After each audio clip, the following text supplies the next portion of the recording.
The roses were perfect. That's what kills me now.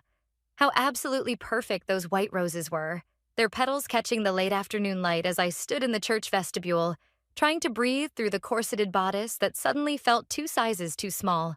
"You look beautiful, honey." Charlotte adjusted my veil, her weathered hands gentle against my cheek. For a moment, I let myself believe her, let myself forget the whispers I'd overheard at the rehearsal dinner. "Did you hear Stacy picked the same wedding colors as Meredith? As if she could pull it off the same way." I forced a smile, gripping my bouquet tighter. The thorns had been carefully stripped, but I could still feel phantom pricks against my palms. "Is Mom still fussing over Meredith's maid of honor dress?" Charlotte's eyes softened with understanding. "Don't let it get to you. This is your day. My day. Right." I'd been repeating those words like a mantra since Xavier proposed, trying to convince myself that for once, just once, I could be the center of my mother's attention. That she'd look at me the way she looked at my sister, like I was something precious, something worth protecting. The wedding march started, and my stomach lurched. Through the heavy wooden doors, I could see the guests rising, Xavier's steady smile at the altar, and my mother's critical gaze already fixed on me, measuring, comparing. I took my first step down the aisle, and the whispers started. Not the usual appreciative murmurs you hear at weddings. These were different. Pointed. Did she have to pick such a revealing neckline? Meredith's dress was so much more elegant. My father squeezed my arm, but his grip felt mechanical. Even he seemed distracted, his eyes drifting to where Meredith stood among the bridesmaids, radiant in pale blue, her doctor's poise evident even here. Perfect Meredith, who'd never made a wrong choice in her life.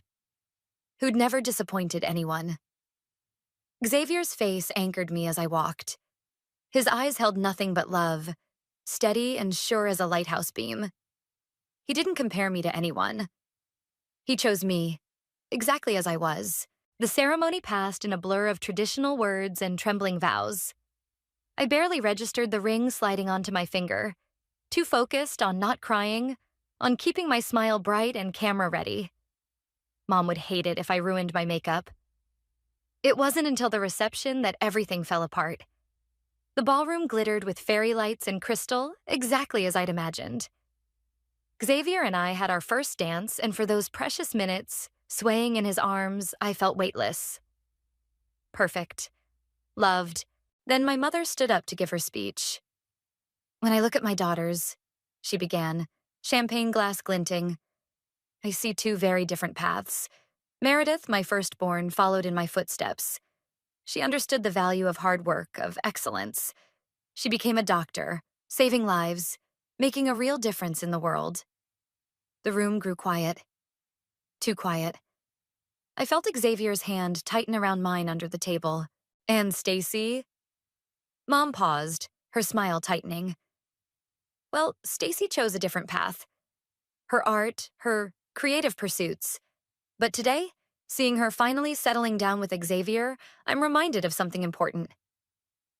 My chest constricted. "Don't say it, Mom. Please don't say it." Sometimes the best thing we can do is learn from our siblings' example. Meredith has always been the real daughter I dreamed of having. And now, maybe Stacy will finally understand what that means. The silence shattered into awkward titters. Someone coughed. I felt the blood drain from my face as Xavier's mother gasped audibly. But it was Meredith's expression that broke me. That flash of smug satisfaction before she schooled her features into practiced concern. She knew. She'd always known she was the favorite, the golden child, the real daughter. I stood up so quickly my chair scraped against the floor. The room spun slightly, champagne and humiliation making me dizzy. Through the blur, I caught sight of an envelope peeking out of Meredith's purse, the one I'd seen her frantically stuffing away this morning. That's when I remembered what I'd found in her room last week while helping her pack for the wedding. The letter that would shatter her perfect image. The proof that St. Meredith wasn't so saintly after all. My fingers itched to grab it, to stand up right there and show everyone the truth about their perfect daughter. But Xavier's steady presence beside me held me back. For now. I smiled, raised my glass, and took a long sip of champagne. Let them laugh. Let them whisper. I had something better than their approval now. I had ammunition. I didn't cry until I reached the bathroom. The marble counter was cool against my palms as I leaned over the sink, willing myself not to ruin my makeup. Even now, Mom's voice echoed in my head. A bride should look perfect in her photos, like Meredith did. The door creaked open. I straightened, ready to paste on another smile, but it was just Layla, my best friend since college. She took one look at me and locked the door behind her. I'm going to kill your mother, she said, pulling me into a hug. And then I'm going to kill Meredith for not stopping her. I laughed wetly against her shoulder. Get in line. You know what? Screw the photos. Layla grabbed a tissue, carefully dabbing under my eyes. Xavier loves you exactly as you are. That's what matters today. But it wasn't. Not really. Because even as she spoke, my mind kept circling back to that envelope in Meredith's purse. The one that could change everything. There's something I haven't told you, I said quietly. Last week, when I was helping Meredith pack, the bathroom door rattled. Stacy? Meredith's voice, honey-sweet with concern. Mom's looking for you. The photographer wants family photos. Of course she does. Layla squeezed my hand. You don't have to go. But I did. Because that's what good daughters do. They smile for photos and pretend everything's fine. Even when their sister is hiding a suspension letter from the medical board for prescribing opioids to her boyfriend on the side. I opened the door. Meredith stood there in her perfect blue dress, her perfect hair, her perfect mask of sisterly concern. Are you okay? Mom didn't mean... Yes, she did. I cut her off, surprised by how steady my voice sounded. She meant every word. Something flickered in Meredith's eyes. Guilt, maybe? Or fear. She touched her purse unconsciously, and I knew she was thinking about the letter. Stacy, please.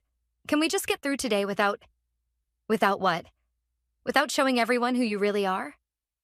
She grabbed my arm, fingers digging in. What's that supposed to mean? Ladies! Charlotte appeared around the corner, her smile tight. The photographer's waiting. Stacy, honey, let's fix your makeup first. I let her guide me back into the bathroom, leaving Meredith standing there, uncertainty cracking her perfect facade. Good. Charlotte worked quickly with the makeup brush, her movements precise. I saw what happened out there, she said quietly. With Linda's speech. You mean when she called Meredith her real daughter? The words tasted bitter. Pretty sure everyone saw that. Did you know? Charlotte paused, meeting my eyes in the mirror. That your mother used to be exactly like you? I stared at her. What? Oh, yes. Before medical school, before she met your father, Linda was an artist. Quite talented, actually. But her parents... Charlotte shook her head. They convinced her it wasn't a real career. Sound familiar? The makeup brush stilled. In the harsh bathroom lighting, I could see every line of pain etched around Charlotte's mouth. Why are you telling me this? Because you need to understand. This isn't about you. It's about her own regrets, her own choices. And Meredith... Charlotte hesitated. Well, let's just say perfect facades usually hide the deepest cracks. My hand went to my bouquet, fingers brushing the roses. You know something about Meredith, don't you? Charlotte's eyes met mine in the mirror again. I know enough to warn you. Revenge might feel sweet, but it usually poisons everyone who tastes it. Before I could respond, the door burst open. Mom stood there, her smile brittle. What's taking so long? The photographer is waiting, I know. I turned to face her. Tell me something, Mom. Do you ever regret giving up art? The color drained from her face. Behind her, I caught a glimpse of Meredith, hovering uncertainly in the hallway. Her purse was clutched tight against her side, protecting her secrets. Mom's voice turned sharp. Don't be ridiculous. I made the right choice, the responsible choice. Like Meredith did? Something dangerous flashed in Mom's eyes. Exactly like Meredith. I smiled then, really smiled, because in that moment I knew exactly what I had to do. The letter in my bedroom drawer, the copy I'd made of Meredith's suspension notice, suddenly felt less like ammunition and more like liberation. "You're right, Mom," I said sweetly. "We should definitely get those family photos done. After all, everyone should see exactly who we really are." I walked past her, past Meredith's suddenly pale face, toward the ballroom where my new husband waited. Behind me, I heard Charlotte sigh softly. Sometimes the responsible choice isn't the right one at all. The key felt heavy in my palm as I stood outside my old bedroom door. 3 days after my wedding, and I was back in my childhood home, heart pounding like I was 16 again, sneaking in past curfew. "You don't have to do this," Xavier whispered behind me. Sweet, honest Xavier, who still believed there might be a peaceful way through this mess. He hadn't grown up with Meredith's perfect shadow stretching across every achievement. I turned the key. The door opened with a familiar creak, and the scent of Mom's lavender air freshener washed over me. My old room, now a guest room that looked nothing like the space I'd grown up in. My art posters replaced with generic landscapes. My easel long gone. But the drawer was still there, bottom right of my old desk, stuck slightly like it always had been. Inside lay the copy I'd made of Meredith's suspension letter, tucked inside an old sketchbook. "I'll keep watch," Xavier said, squeezing my shoulder before stepping into the hallway. My hands shook as I pulled open the drawer. The sketchbook was right where I'd left it, filled with old drawings Mom had called wasteful doodles. I flipped it open to the middle where I'd hidden... empty. The letter was gone. "Looking for something?" I spun around. Meredith stood in the doorway, her face uncharacteristically hard. No trace of her usual perfect smile. "Where is it?" I demanded. "Did you really think I wouldn't figure it out?" She stepped into the room, closing the door behind her. "The way you looked at my purse at the wedding? How you kept making those little comments about real choices?" My throat felt tight. "You had no right to come in here and..." "No right?" Meredith laughed, but it wasn't her usual melodic sound. This was sharp, almost desperate.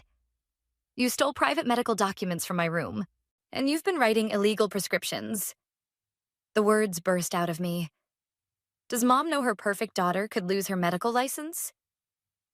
"You don't understand anything." Meredith sank onto my old bed, suddenly looking less like the golden child and more like someone drowning. "That letter? It wasn't what you think." "Really? Because it looked pretty clear to me. 3 months suspension pending review. Investigation into improper prescription practices." It was for Dad. The words hit me like a physical blow. "What?" Meredith's hands twisted in her lap. "His back pain got worse after the accident last year. The insurance wouldn't cover the medication he needed. I thought I could help." "Dad?" My legs felt weak. I leaned against the desk. "But the boyfriend they mentioned in the letter? A cover story. Dad didn't want anyone to know. Especially Mom." She looked up at me, and for the first time in years, I saw my actual sister instead of my mother's perfect creation. You know how she gets about appearances. The door opened, and Xavier stepped in, his face grave. "Your mom just pulled up." Panic flashed across Meredith's face. "She can't know. Stacy, please, it would kill her." I should have felt triumphant. This was my chance. My perfect moment to finally show everyone the truth about Meredith. To prove that their perfect daughter was just as flawed as me. But all I could think about was Dad, wincing when he walked me down the aisle, telling me through gritted teeth that he was fine. "We need to talk," I said to Meredith. "Really talk. No more perfect daughter act. No more pretending." She nodded slowly. "Okay, but not here. The studio," I said. "My art studio downtown. Mom would never look for you there." A small smile cracked Meredith's facade. "No, she wouldn't." Xavier's hand found mine as footsteps sounded on the stairs. Mom's voice drifted up, calling Meredith's name. "Tomorrow," I whispered. "Noon." Meredith squeezed past us and hurried toward Mom's voice, her mask of perfection sliding seamlessly back into place. I heard her cheerful greeting, the familiar sound of Mom's doting response. "Are you okay?" Xavier asked quietly. I looked around my old room, at all the traces of me that had been carefully erased. Then I thought about Dad, about Meredith's desperate attempt to help him, about all the ways we try to be perfect for people who can never see us clearly. "No," I said honestly, "but I think I'm starting to understand something." "What's that?" I pulled the empty sketchbook from the drawer, running my fingers over its worn cover. "Sometimes the people who seem most perfect are just better at hiding their scars." We slipped out while Mom and Meredith's voices drifted up from the kitchen. In my pocket, my phone felt heavy with the real copy of the letter, the one I'd kept at home, never trusting my childhood bedroom to keep my secrets. Tomorrow at noon, I'd have to decide what kind of sister I really wanted to be, what kind of daughter, what kind of person. For now, though, I just held Xavier's hand and let him lead me away from the perfect facade of my mother's house, towards something that felt more like truth. My art studio smelled like turpentine and possibility. Sunlight streamed through the industrial windows, catching dust motes in the edges of half-finished canvases.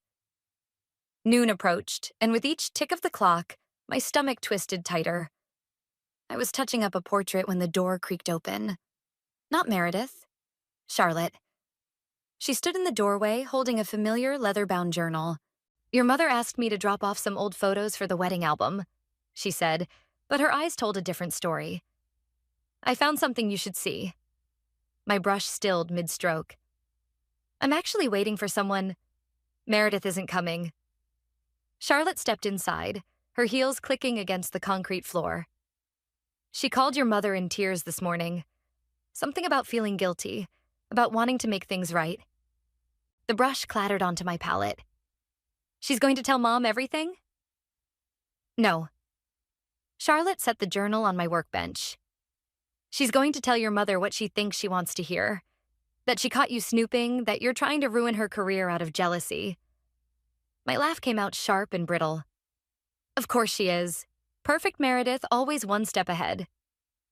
"Before you do anything," Charlotte opened the journal. "Read this. It was your mother's, from medical school." I wanted to refuse, to hold on to my anger, but something in Charlotte's expression made me look down at the faded pages. The handwriting was Mom's, but nothing like her precise script today. This was wild, almost desperate. "Failed another exam. Dad says I'm proving him right. Artists aren't cut out for real work. But I can't fail. Can't let them win. Got pills from Marcus to help me focus. Just until I pass. Just until I'm perfect enough." My hands shook. What is this? Your mother's dirty little secret. Charlotte's voice was gentle. She didn't just give up art. She nearly destroyed herself trying to become what her parents wanted. But she succeeded. She became the perfect doctor, the perfect mother. No, honey, she became perfect at pretending. Charlotte touched my arm. Just like Meredith. The door opened again. This time it was Meredith, her eyes red-rimmed, her perfect posture cracking at the edges. "I'm sorry I'm late," she said. "I went to see Dad first." Charlotte squeezed my shoulder. "I'll leave you two to talk." After she left, silence stretched between us like a tightrope. Meredith wandered the studio, stopping at my latest painting. A woman screaming in silent rage, her face obscured by a perfect mask. "This is really good," she said quietly. "Don't." "No, I mean it." She turned to face me. "I always envied this about you." I barked out a laugh. "You? Envied me?" "You were brave enough to choose what you loved." Her fingers traced the mask in the painting. "I chose what would make Mom happy. What would make up for..." She glanced at the journal on my workbench. "You knew? About Mom?" "Charlotte told me last year when I started writing those prescriptions for Dad." Meredith's smile was bitter. "Guess the apple doesn't fall far from the tree." I sank onto my paint-splattered stool. "Why didn't you tell me? About any of it?" "Same reason you never told me how much Mom's favoritism hurt you. We were too busy playing our parts." She met my eyes. "I am sorry about this morning. I panicked." "You threw me under the bus." I know, She gestured helplessly. It's what perfect daughters do, right? Protect the family image? I looked down at Mom's journal, at the desperate words of a young woman trying to be someone else's version of perfect. Then at my sister, cracking under the same pressure. What if we stopped? I said suddenly. All of it.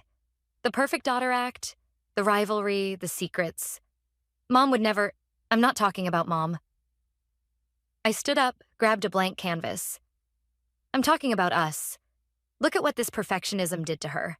What it's doing to you. To Dad. Meredith's breath caught. He's getting worse. The pain. Then we deal with it. Together. For real. I picked up my brush again. No more masks? She was quiet for a long moment, watching me prep the canvas.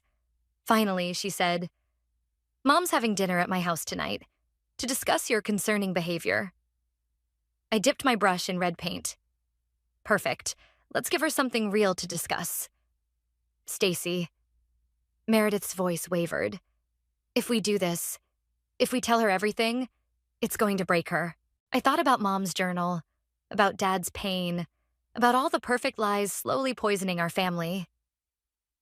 Maybe, I said, making the first bold stroke across the canvas.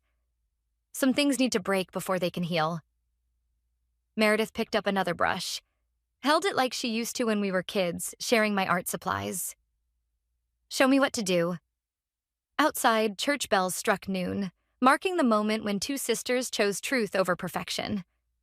The real question was, could our family survive it? Meredith's dining room looked like a magazine spread. Crystal glasses catching the chandelier light, fresh flowers perfectly arranged. Mom would approve, until we ruined everything. Stop fidgeting, Meredith whispered, adjusting the table settings for the third time. Her hands shook slightly, betraying her own nerves. Sorry, just imagining Mom's face when— The doorbell rang. We both jumped. But it wasn't Mom. It was Dad, leaning heavily on his cane, face tight with pain he thought he was hiding. My girls, he said, attempting his usual warm smile. Both of you here for dinner? That's a nice surprise. Meredith and I exchanged glances. He didn't know we knew about the prescriptions. About any of it. Daddy, Meredith started, but the doorbell rang again. This time it was Mom, breezing in with a bottle of wine and concern etched across her perfect features. Meredith, darling. Oh. Her smile faltered when she saw me. Stacy, I didn't realize you'd be joining us. Wouldn't miss it. I took the wine from her, our fingers brushing. She pulled back like my touch burned. Dinner started as a masterclass in avoidance. Mom praised Meredith's cooking. Dad pushed food around his plate, and I watched him struggle to grip his fork properly. Finally, during a lull in the forced conversation, I said, Dad, how's your back? His fork clattered against the plate. Mom frowned. Richard's fine. Aren't you, dear? Actually, Meredith set down her glass with shaking hands. He's not. The silence that followed felt like glass about to shatter. Meredith, Dad warned, but she continued. He's been in constant pain since the accident. Pain that his insurance won't cover treatment for. Her voice grew stronger. Pain that I've been helping him manage. Mom's face went blank, her tell for rising anger. What exactly are you saying? I pulled out the suspension letter, placed it on the table between us.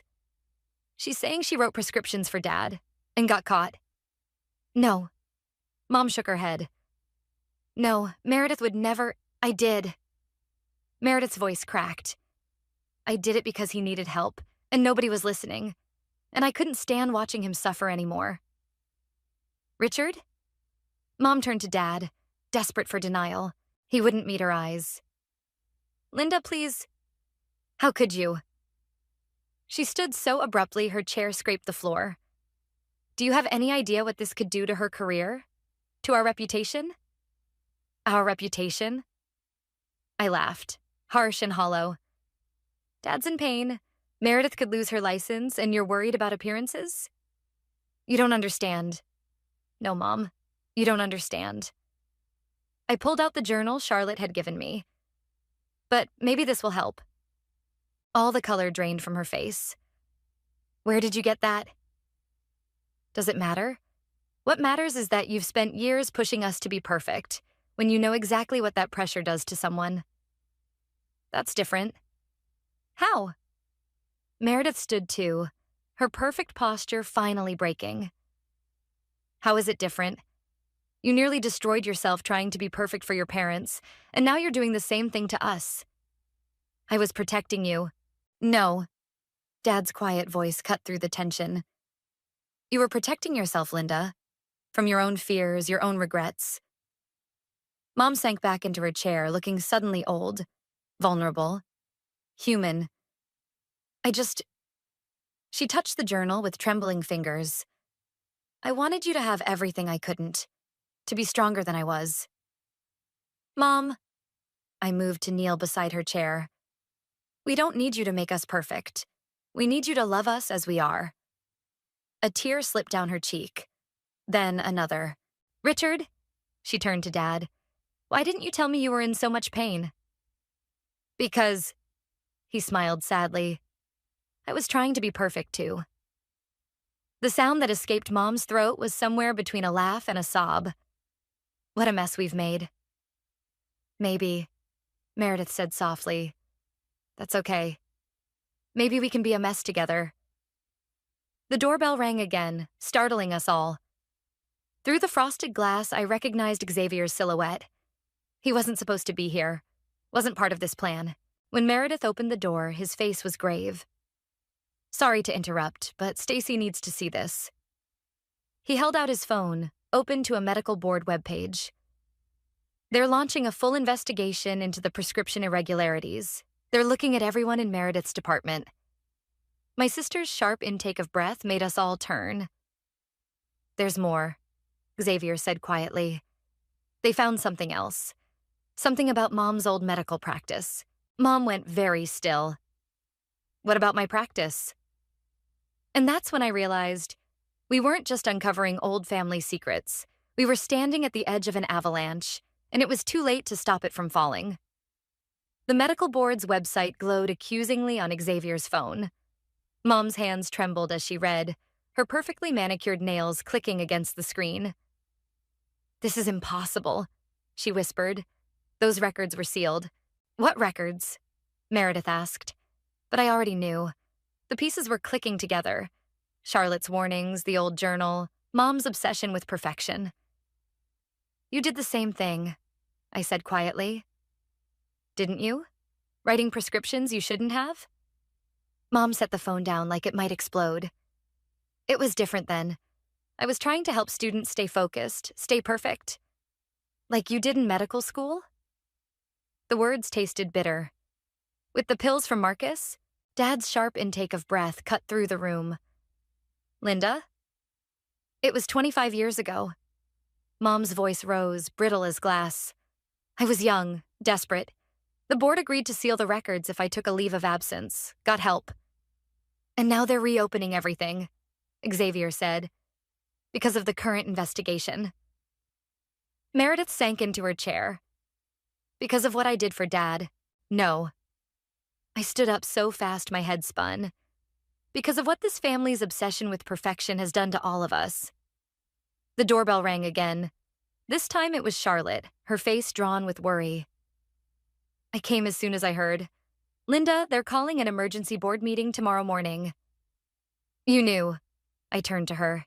You knew about Mom's past when you gave me that journal. Charlotte met my gaze steadily. I was there.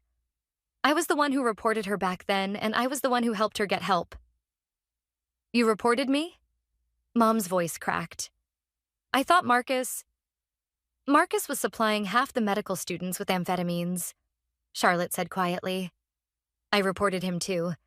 But I made sure your records were sealed, Linda. I protected you. Some protection. Meredith laughed hollowly. They're still going to find everything. Not if we get ahead of it, Charlotte said. Not if we control the narrative. Mom's perfect posture crumpled. What are you suggesting? Tell the truth. All of it. Show them you've learned. That you understand the pressure you were under then. The same pressure your daughter was under when she tried to help her father. It would ruin us, Mom whispered. No. I moved to stand between them. It would free us. Xavier touched my arm. Stacy, think about what you're asking. This could affect everyone's careers, your family's reputation. Good. The word came out sharp, surprising even me. Maybe then we can stop pretending. Stop forcing ourselves into these perfect little boxes that are slowly killing us. Stacy's right. Dad's voice was stronger than I'd heard in months. I'm tired of pretending I'm not in pain. Tired of watching my daughters tear themselves apart trying to meet impossible standards. Mom looked at him like she was seeing him for the first time. Richard? Remember when Stacy won her first art competition? He continued. She was so proud, Linda. Until you asked why she couldn't focus that dedication on something worthwhile instead. I was trying to protect her. From what? I demanded. From being happy? From being herself? From ending up like me, Mom shouted, then pressed her hands to her mouth like she could take the words back. The silence that followed felt like a living thing, heavy with decades of unspoken truth. Charlotte cleared her throat. The board meets at 9 tomorrow morning. Whatever you decide to do, it needs to be unanimous. They'll look for any crack in your story. Our story, Meredith corrected quietly. The true one. Mom looked around the room.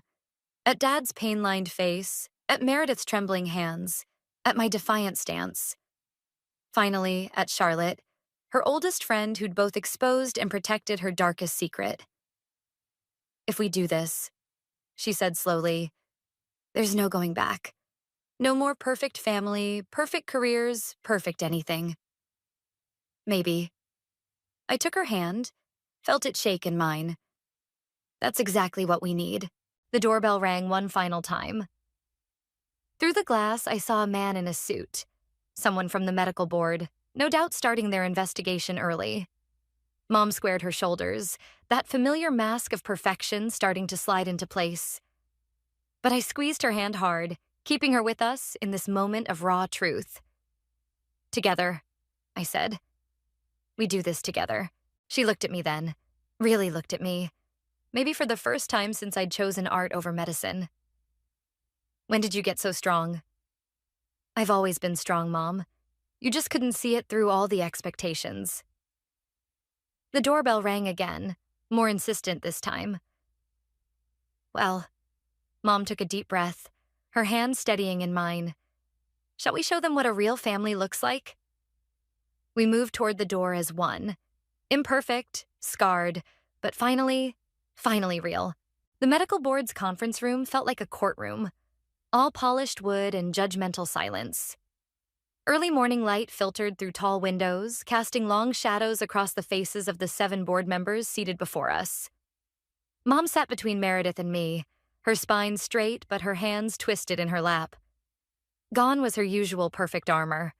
No designer suit, no carefully crafted image. Just a woman in a simple blue dress, finally ready to tell the truth. Dr. Emerson, the board chairman began, we've uncovered some disturbing patterns in your daughter's prescription history. Yes. Mom's voice wavered slightly. And if you'll allow me, I'd like to provide some context. I watched her pull out the old journal, its leather cover worn smooth by time and secrets. My throat tightened as she opened it, revealing those desperate words from decades ago. 25 years ago, I sat before a different board, she began. They showed mercy then, sealed my records, but I didn't learn the right lesson from that mercy. The chairman leaned forward. Explain. I learned to hide better, to push perfection harder. Mom's voice strengthened. I taught my daughters the same toxic lesson, that nothing matters more than maintaining the perfect image. Meredith reached for my hand under the table. I squeezed back, feeling her pulse race against my palm. My youngest daughter, Stacy. Mom gestured to me. She tried to tell me, through her art, her choices, her refusal to fit the mold I created.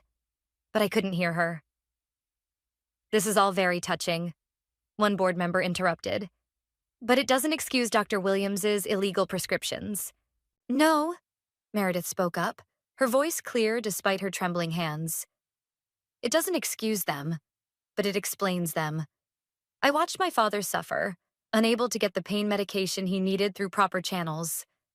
I made a choice, the wrong choice, but one born from the same desperate need to fix everything that drove my mother years ago. The chairman's eyes narrowed. Are you suggesting this is a generational pattern?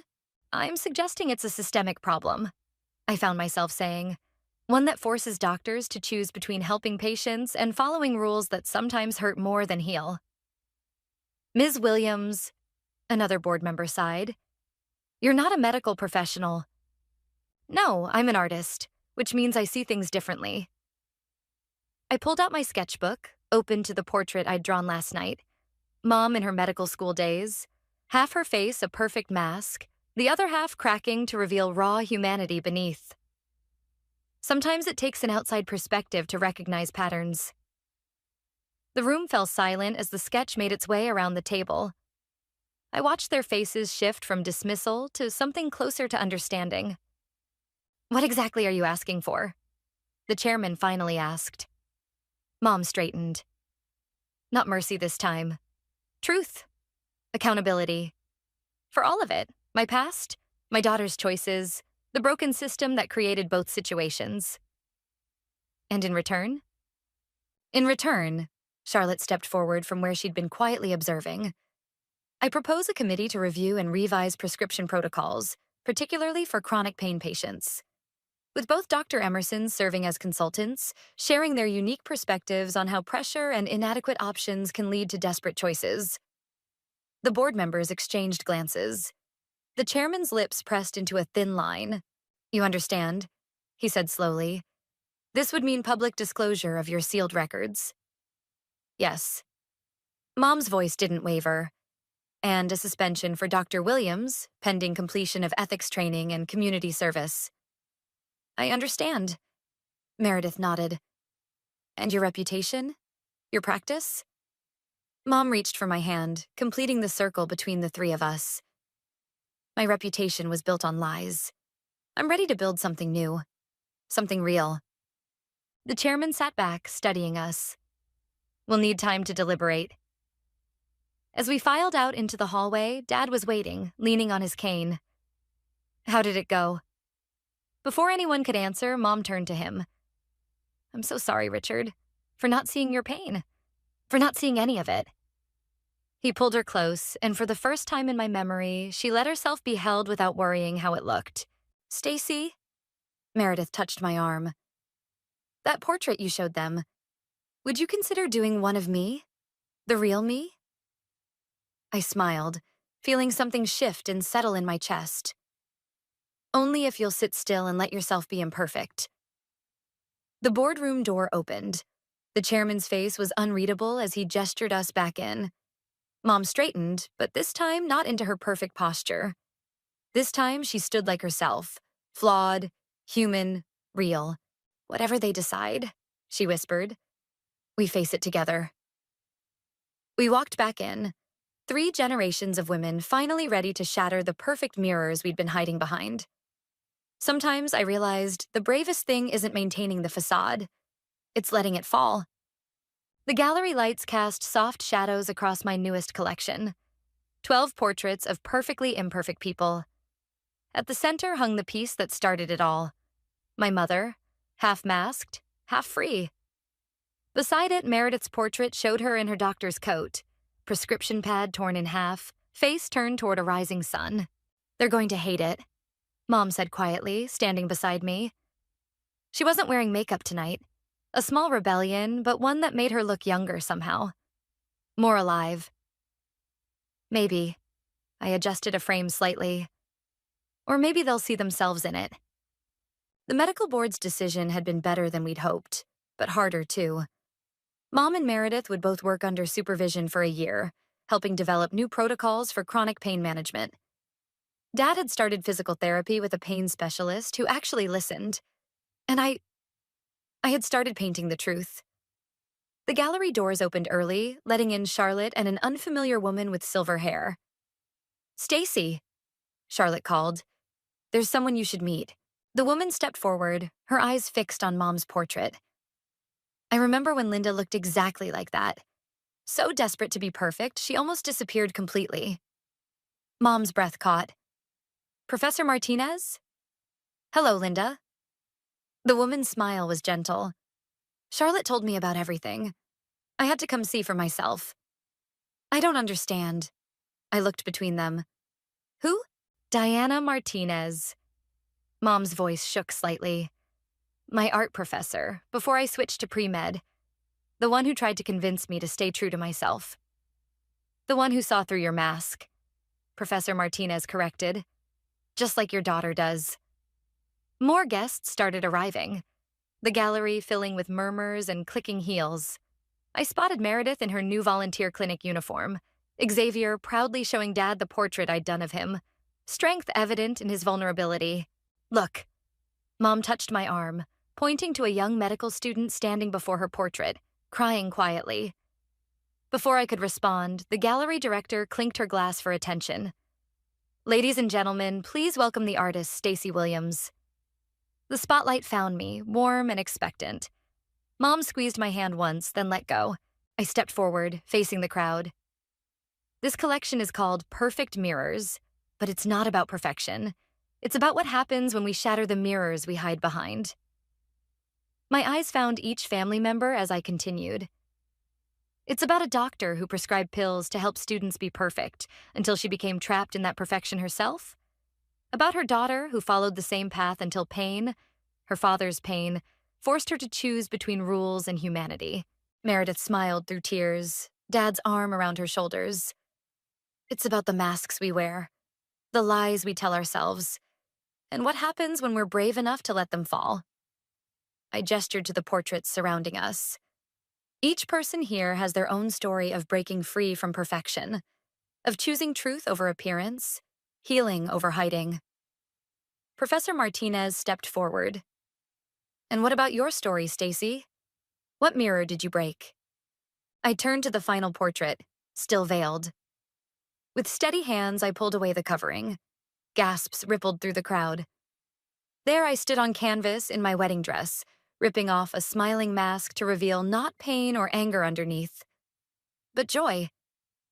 Pure, unfiltered joy. I broke the mirror that told me I had to choose between being good and being myself, I said. The one that said revenge was better than redemption. Mom made a small sound beside me. When I turned, she was looking at my self-portrait with new eyes. I never saw it before, she whispered. How much it hurt you, trying to be what I wanted instead of who you were. Mom, no, let me finish. She straightened, addressing the crowd, but speaking to me. My daughter taught me that real strength isn't in being perfect. It's in being true. And I've never been prouder of her than I am right now. The applause that followed felt like redemption, like rain after drought. But it was the quiet moment after, when Mom picked up a brush from my nearby easel and added her signature to the corner of her portrait, that truly healed something in me. There, she said softly. Now it's complete. Professor Martinez smiled. No, Linda, now it's beginning. I looked around the gallery, at my family's shattered mirrors and healing hearts, at strangers finding their own reflections in our broken pieces, and finally understood. Sometimes the most beautiful art comes from the shards of what we thought we had to be. And sometimes, perfect isn't the opposite of flawed. It's the courage to be both.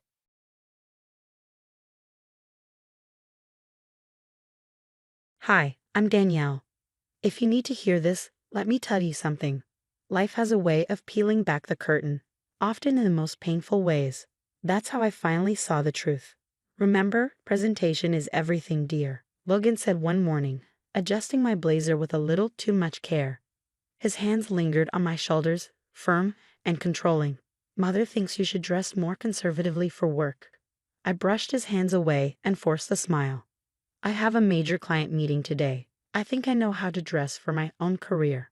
This was typical of our mornings in our polished suburban Boston home. From the outside, we were picture perfect, A successful couple with enviable careers, a beautiful house, and the admiration of everyone we knew. I was a marketing executive. Logan worked in finance, and together we were the golden couple. Or so it seemed. Over breakfast, I tried to keep the mood light. Your mother called again. She wants us to change our vacation plans to join them in Martha's Vineyard. Logan didn't hesitate. Then we'll go to Martha's Vineyard, he said, already dialing. Mother. Yes, we'd love to join you. That's how it always was. His parents dictated, and Logan obeyed. Frances, my best friend, saw the cracks long before I did. During one of our coffee meetups, she frowned at me, concerned. Your husband canceled dinner plans with me again because his mother wanted an impromptu family dinner. Danielle, this isn't normal. It's complicated, Frances. Family is everything to Logan. At work, even my mentor, Alex Torres, began to notice. Danielle, you've earned this project. Don't let anyone take it from you. But Logan had other plans. A female-led campaign. Mother thinks it's too aggressive. Maybe you should let Thompson handle it, he suggested one night, with a casual cruelty that left no room for argument. The breaking point came during one of those dreaded family dinners at the Barrett mansion. I was stuck in a critical meeting with our biggest client when the text started. Where are you? Mother is waiting. You're embarrassing me. You better have a good excuse. Each buzz made my hands shake. Finally, Logan's last message came. You have 5 minutes to get here, or there will be consequences. When I arrived, the room was a frozen tableau of judgment. Richard Barrett sat at the head of the table, his fingers drumming a steady rhythm. Eleanor's lips were a tight, disapproving line. Emma, Logan's sister, stared at her plate, avoiding my gaze. 45 minutes, Logan said, his voice sharp and unforgiving. You kept my family waiting for 45 minutes. I'm so sorry, I began, still catching my breath. I was in a crucial. Enough. Logan's hand slammed against the table, making the crystal glasses rattle. On your knees. I blinked, unsure if I'd heard correctly. What? On your knees, he repeated, his voice icy. Apologize properly to my parents. Logan, please not here, I whispered, mortified. His grip on my arm was sudden and bruising. Do it, he hissed. The cold marble floor bit into my knees as I lowered myself. His hand pressed firmly on my shoulder, forcing me to bow. I'm sorry for my tardiness. Judge Barrett and Mrs. Barrett, I stammered, my voice barely audible. Mrs. Barrett, Eleanor corrected, her tone dripping with condescension. Really, Logan, her lack of proper upbringing shows more every day. After what felt like an eternity, Logan pulled me up. Now we can have dinner like a civilized family, he declared. The next day at work, I hid the bruises on my wrist beneath my sleeve, but Alex noticed. During a meeting, he caught my arm. Danielle, my office. Now. Once the door closed, the dam broke. Everything spilled out.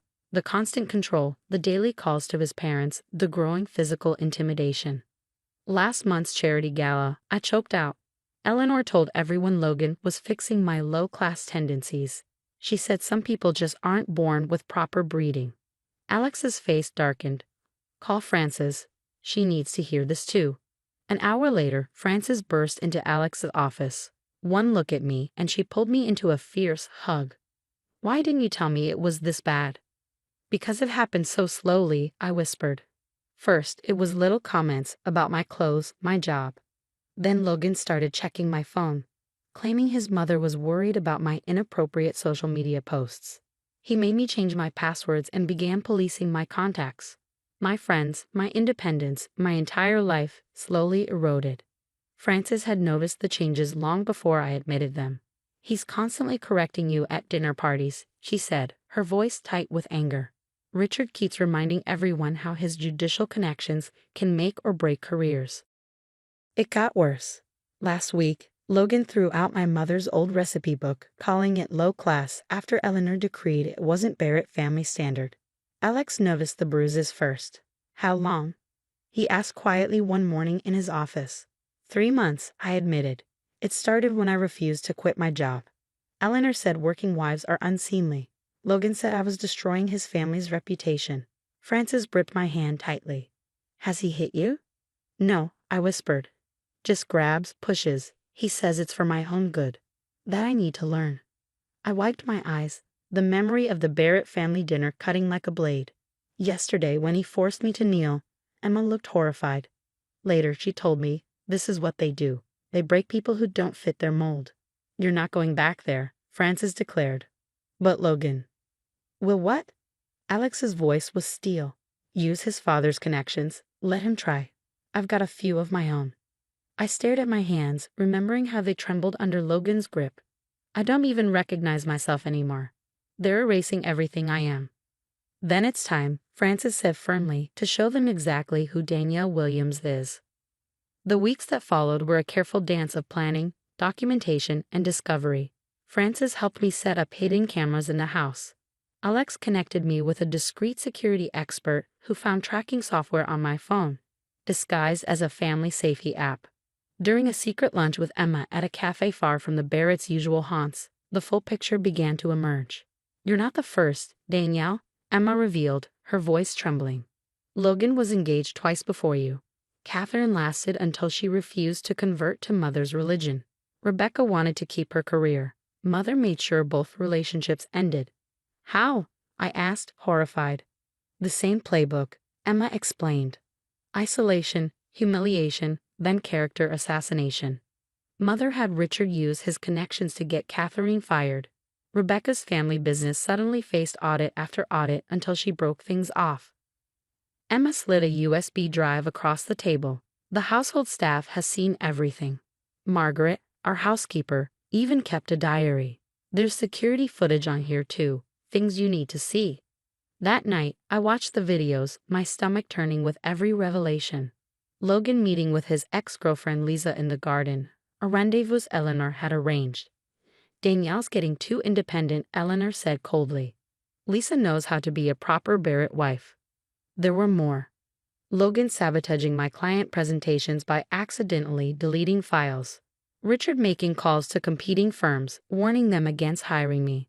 Eleanor spreading rumors about my mental instability at charity events.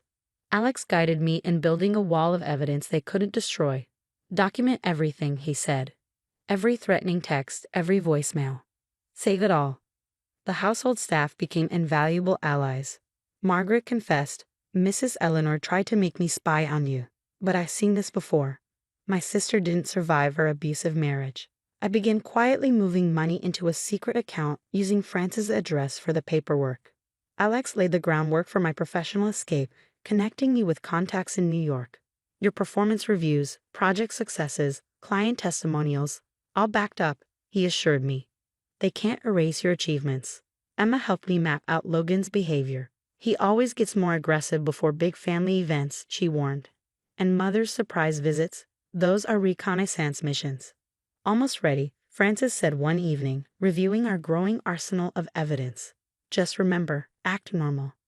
Let them think they're winning. So I played my part.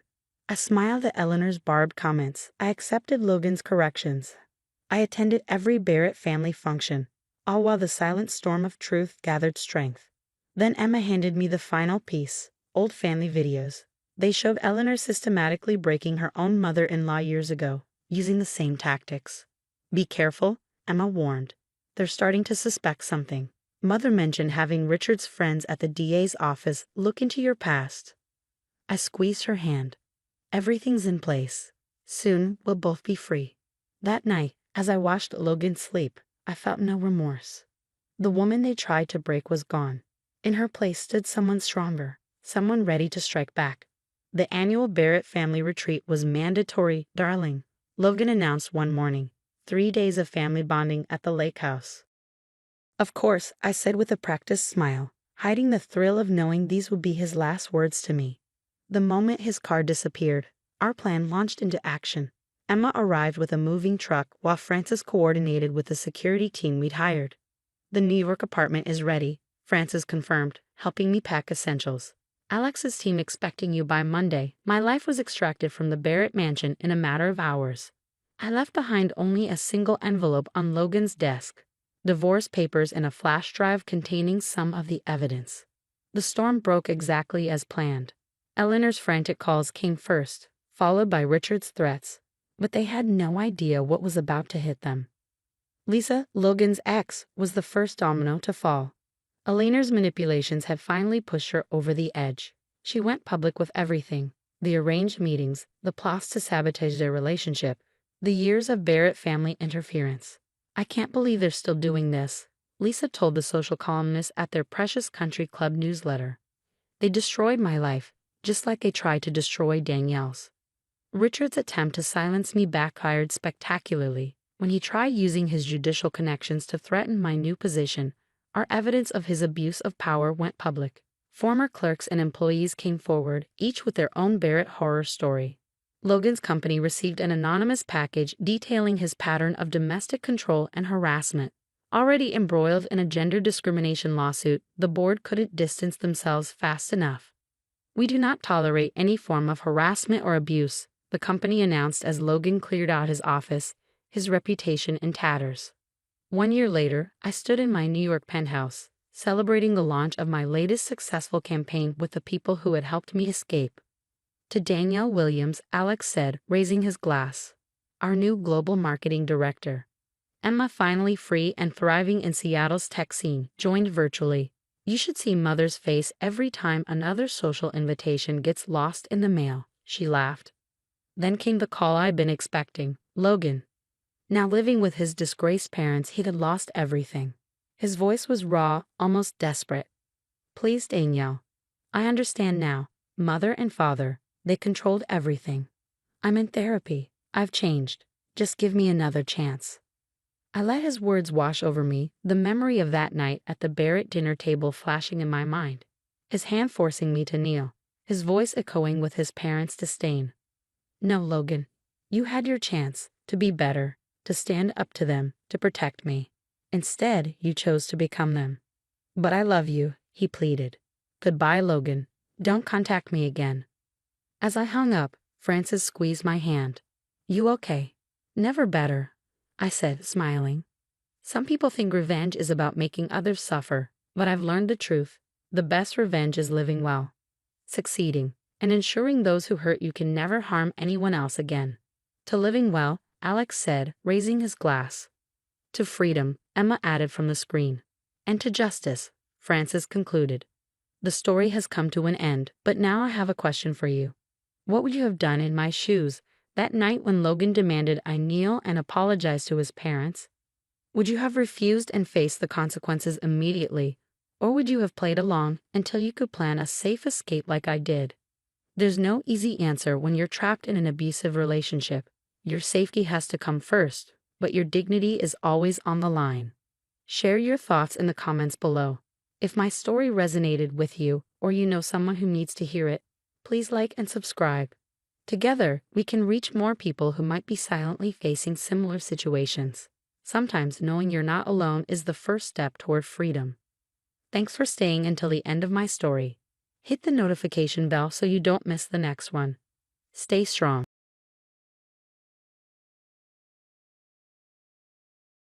Hi, everyone. I'm Helen Tyler, 33 years old and one of the top real estate agents in Boston, a title I earned through sheer determination after growing up with almost nothing. But this story isn't about my success. It's about how success can make you a target. "Helen, you've truly outdone yourself with this house," my best friend Maria said, sipping her coffee as we sat on my freshly furnished porch. "Thanks, Maria. 3 years of saving every commission and enduring that tiny studio apartment finally paid off." I smiled proudly, though the shadow of my mother-in-law's disdain hung over me. Of course, according to Andrea, this house is quaint, not quite up to what her precious son deserves. Maria rolled her eyes dramatically. "Speaking of the devil's favorite pediatrician, how's married life treating you?" "Jack is wonderful when his mother isn't pulling his strings," I admitted. "Just yesterday." "Helen, darling." Andrea's voice cut through the air like nails on a chalkboard as she waltzed up my driveway uninvited. "Andrea." I greeted her stiffly, inwardly cringing. Before I could say more, Jack's voice followed hers. "Mom, what are you doing here?" he called out, walking up from the driveway, still in his scrubs. Andrea clasped her hands as if she'd just spotted a celebrity. "Oh, Jack, sweetheart, your father and I were just talking about you over lunch. He agrees. You're working far too hard at that public hospital. My friend Margaret's private practice is hiring. You'd make such a better impression there." Jack sighed. Mom, we've been over this. I love my job. I'm not switching. But darling. Eleanor, there you are. Patricia, Andrea's equally insufferable sister, barged through my still open front door.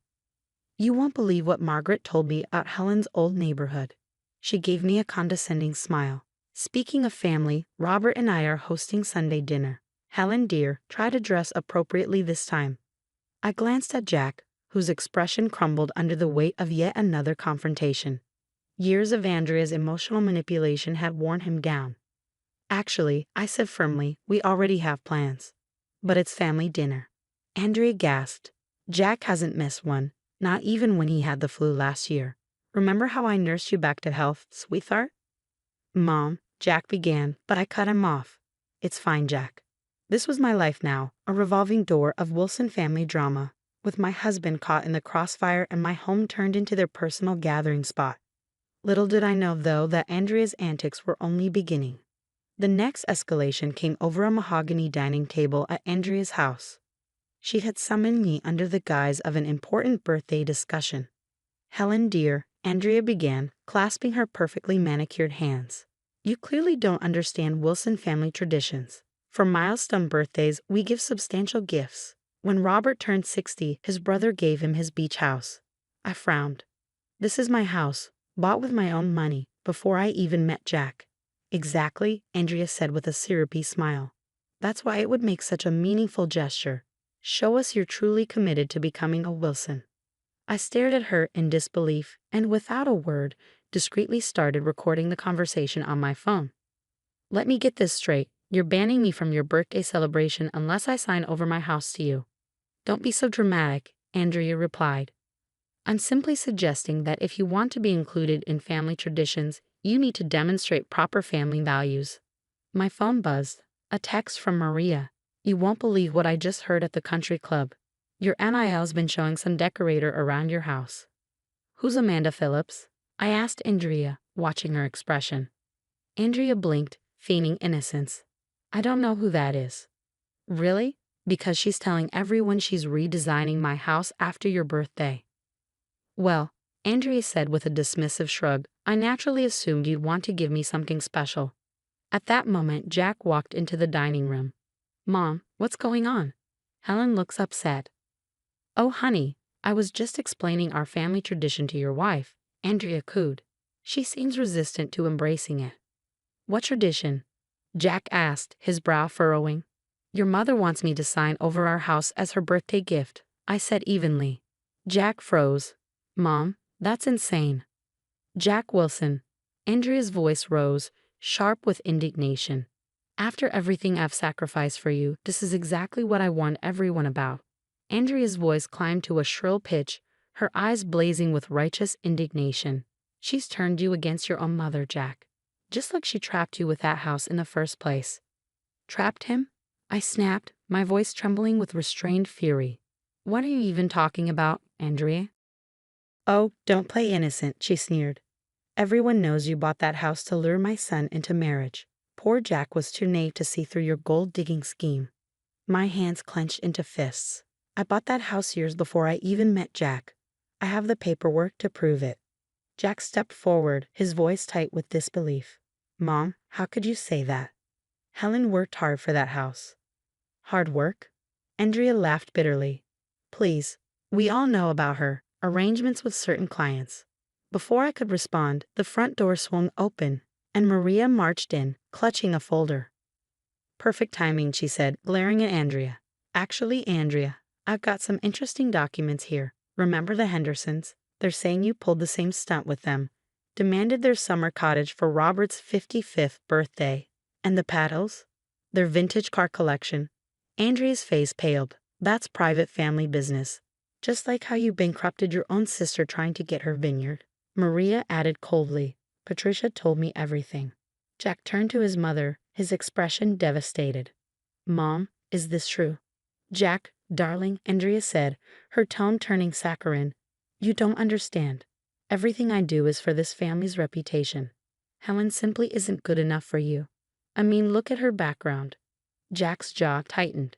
The only thing not good enough here is your behavior, he said quietly. We're leaving. And Mom, don't bother sending that birthday invitation. As we walked out, Andrea's voice echoed behind us. You'll regret this, Helen. Nobody refuses Andrea Wilson. Nobody.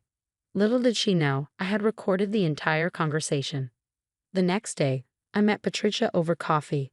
Her face went pale as I played the recording. This is exactly what she did to Claire, Patricia said, her voice trembling. Jack's college girlfriend. Andrea demanded her family's lakeside cabin as a family gift. When they refused, what happened? I asked. Andrea destroyed her, Patricia whispered. She spread rumors, pregnancy scams, drugs. Claire's family had to move away. I stayed quiet then, not anymore. My phone buzzed with another message, this one from Robert's investment advisor. Mrs. Tyler, we need to discuss concerning transactions from your in-laws' accounts. Eleanor's been stealing from Robert's retirement fund, I told Patricia, scanning the texts. Hundreds of thousands of dollars. Gambling debts. Patricia's hand shook as she pulled out her phone. There's more. Andrea convinced Robert to sign these documents last month. Look at the signature. I squinted. That's Jack's signature. But he never. She forged it, Patricia said grimly. Just like she forged Claire's signature years ago. I found a whole folder. Jack's voice cracked behind us. I just got the strangest call from Atlantic City, a casino's collection department. He looked shaken. I took his hand. Sit down, Jack. There's something you need to see. We spent hours going through the evidence, the forged signatures, the drained accounts, the sabotaged business deals, the gambling debts. As Andrea's web of lies unraveled, I watched decades of manipulation click into place in Jack's mind. She's been calling my hospital too, he said quietly, telling him I'm planning to quit. They almost reassigned my position. Patricia touched his arm gently. Jack, there's something else you need to know about Claire. As she told him everything, the weight of Andrea's betrayals crushed Jack's resolve. His shoulders sagged under the weight of it all. But his eyes burned with newfound clarity. Meanwhile, Andrea's reign of terror was beginning to implode. At the country club's monthly meeting, her tirade against me was interrupted by a stern voice. Mrs. Wilson, we need to discuss your outstanding gambling markers and these bounced checks. That night, Robert called, his voice hollow. Helen, did you know about the retirement account? I just found out, I said softly. 30 years of savings, he whispered. She said she was investing in real estate. Real estate, Jack said bitterly, glancing at the documents strewn across our kitchen table. Mom doesn't know anything about, oh God, the house demands. That's what this was all about, I said, the realization hitting me like a tidal wave. She needed collateral for her gambling debts. Patricia nodded grimly. She's underwater with some very dangerous people. Later that night, Robert's voice was firm over the phone. I've called a family meeting tomorrow. Andrea needs to face what she's done. When the call ended, Jack pulled me into his arms. I'm so sorry, Helen. All these years, I never saw it. We'll get through this, I assured him. Yes, we will. Without her. My phone buzzed one last time. A message from Andrea. You'll pay for this, Helen. I made Jack who he is. He's nothing without me. Nothing. But her threats were hollow now. The truth was out, and her meticulously constructed world was crumbling. In the lawyer's office the next day, Robert's voice was steady but heavy with emotion. The papers are signed. After 35 years, I never thought it would end like this.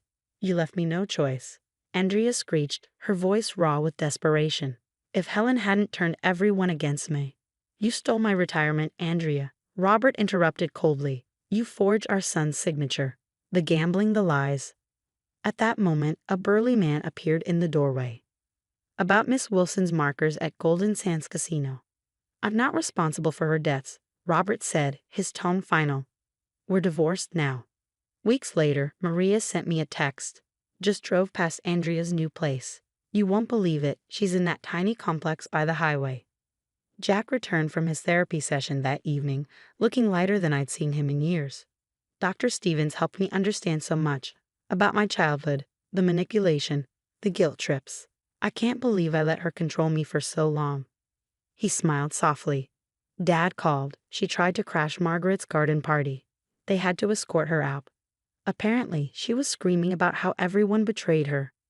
Meanwhile, my real estate business was thriving without Andrea sabotaging deals behind the scenes. 3 bids had come in for my newest development that week alone. Months passed. My empire grew stronger, and my confidence soared. I even bought the building Andrea was evicted from. Karma, as they say, works in mysterious ways.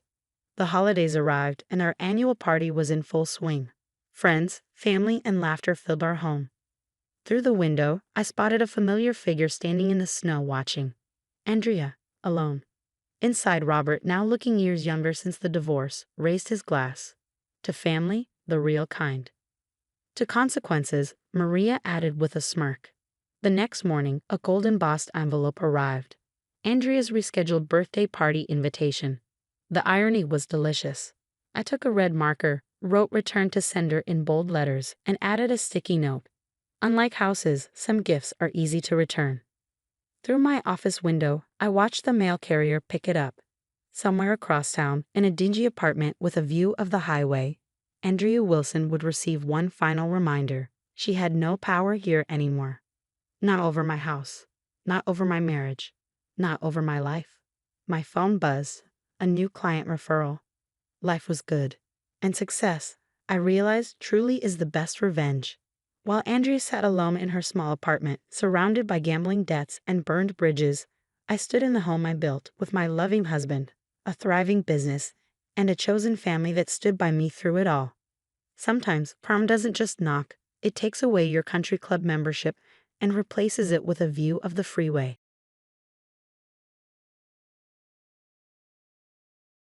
Hi, everyone. I'm Amanda Kevin, a 29-year-old marketing executive passionate about helping people recognize and escape manipulative relationships. If love is blind, I was practically stumbling around in pitch darkness when I married my college sweetheart, David Foster, 3 years ago.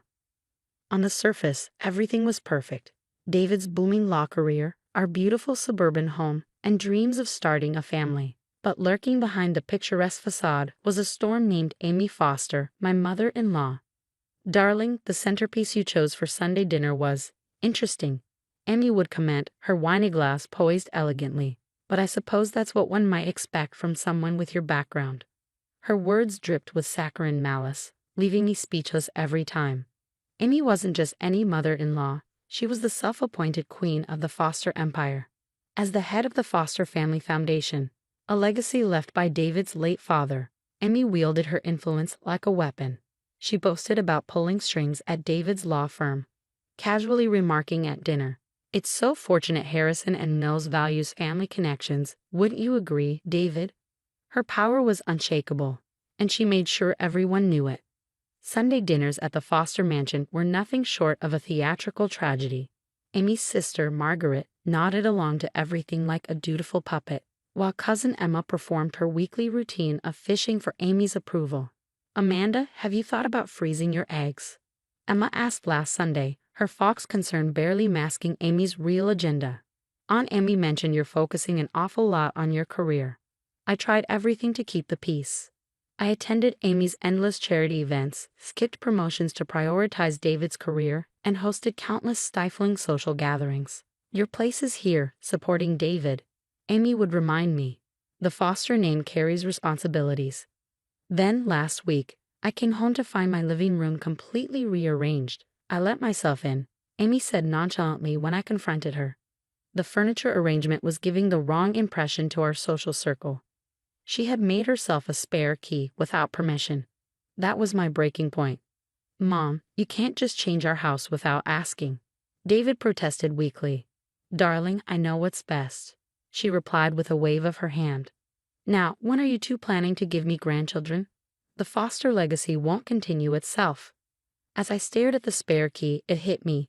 This wasn't just meddling, it was control. Every interaction, every gesture of help came with strings attached. The cracks in our perfect life were widening, and the web Amy had spun around us tightened with every passing day. The night of the Foster Family Foundation Gala was when everything came to a head. I'd been ignoring chest pains for weeks, pushing through the stress. But that evening, it all caught up to me. As I stood in the bathroom, struggling to breathe, Amy walked in. "For heaven's sake, Amanda, get up," she snapped. The Vandermeers just arrived, and I won't have you embarrassing us with this theatrical display. Amy, please, I begged. I think I need to go to the hospital. Something's really wrong. She narrowed her eyes. What perfect timing. Just as we're about to announce David's nomination for partner. Always making everything about you, aren't you? I clutched the sink for support, the room spinning around me. David found us moments later, concern flickering in his eyes. Honey, he looked pale. Maybe we should. David, darling. Amy interrupted smoothly. You know how crucial tonight is for your career. If you leave now, well, I hate to explain your absence to the board. They're quite particular about family commitment. I could barely breathe, but David hesitated. Mom's right, he said softly. Let's just get through the next few hours. You can rest tomorrow. 2 hours later, I was still standing, forced smiles plastered on my face as Amy paraded us before donors. Her nails dug into my shoulder as she gushed about foster family values, oblivious to my growing agony. Margaret shuffled nervously nearby, muttering about discrepancies in the donation books. Everything all right, Margaret? Amy asked, her tone sharp. Oh yes, of course, Margaret stammered, but the tension was palpable. By the end of the night, I was on the verge of collapse. Someone commented, such a lovely couple, though your daughter-in-law seems rather quiet tonight. Oh, she's just being dramatic, aren't you, Dieter? Amy's voice echoed as the last thing I remembered before everything went black. I was walking to the car, David arguing with her about leaving early. The Hendersons haven't even made their pledge yet, she snapped, dismissing my condition entirely. When I woke up, the harsh brightness of hospital lights greeted me, accompanied by the steady beep of machines. A doctor stood beside my bed, her expression grim as she reviewed my chart. Mrs. Kevin, you experienced a severe cardiac event, she said, her tone grave. The delay in treatment could have been fatal. Why didn't you come in sooner? I turned to David, whose face had turned ghostly white. Amy lingered in the doorway, for once without a quick retort or an excuse. The doctor continued, your EKG shows significant stress-induced angina. Have you been under unusual stress recently?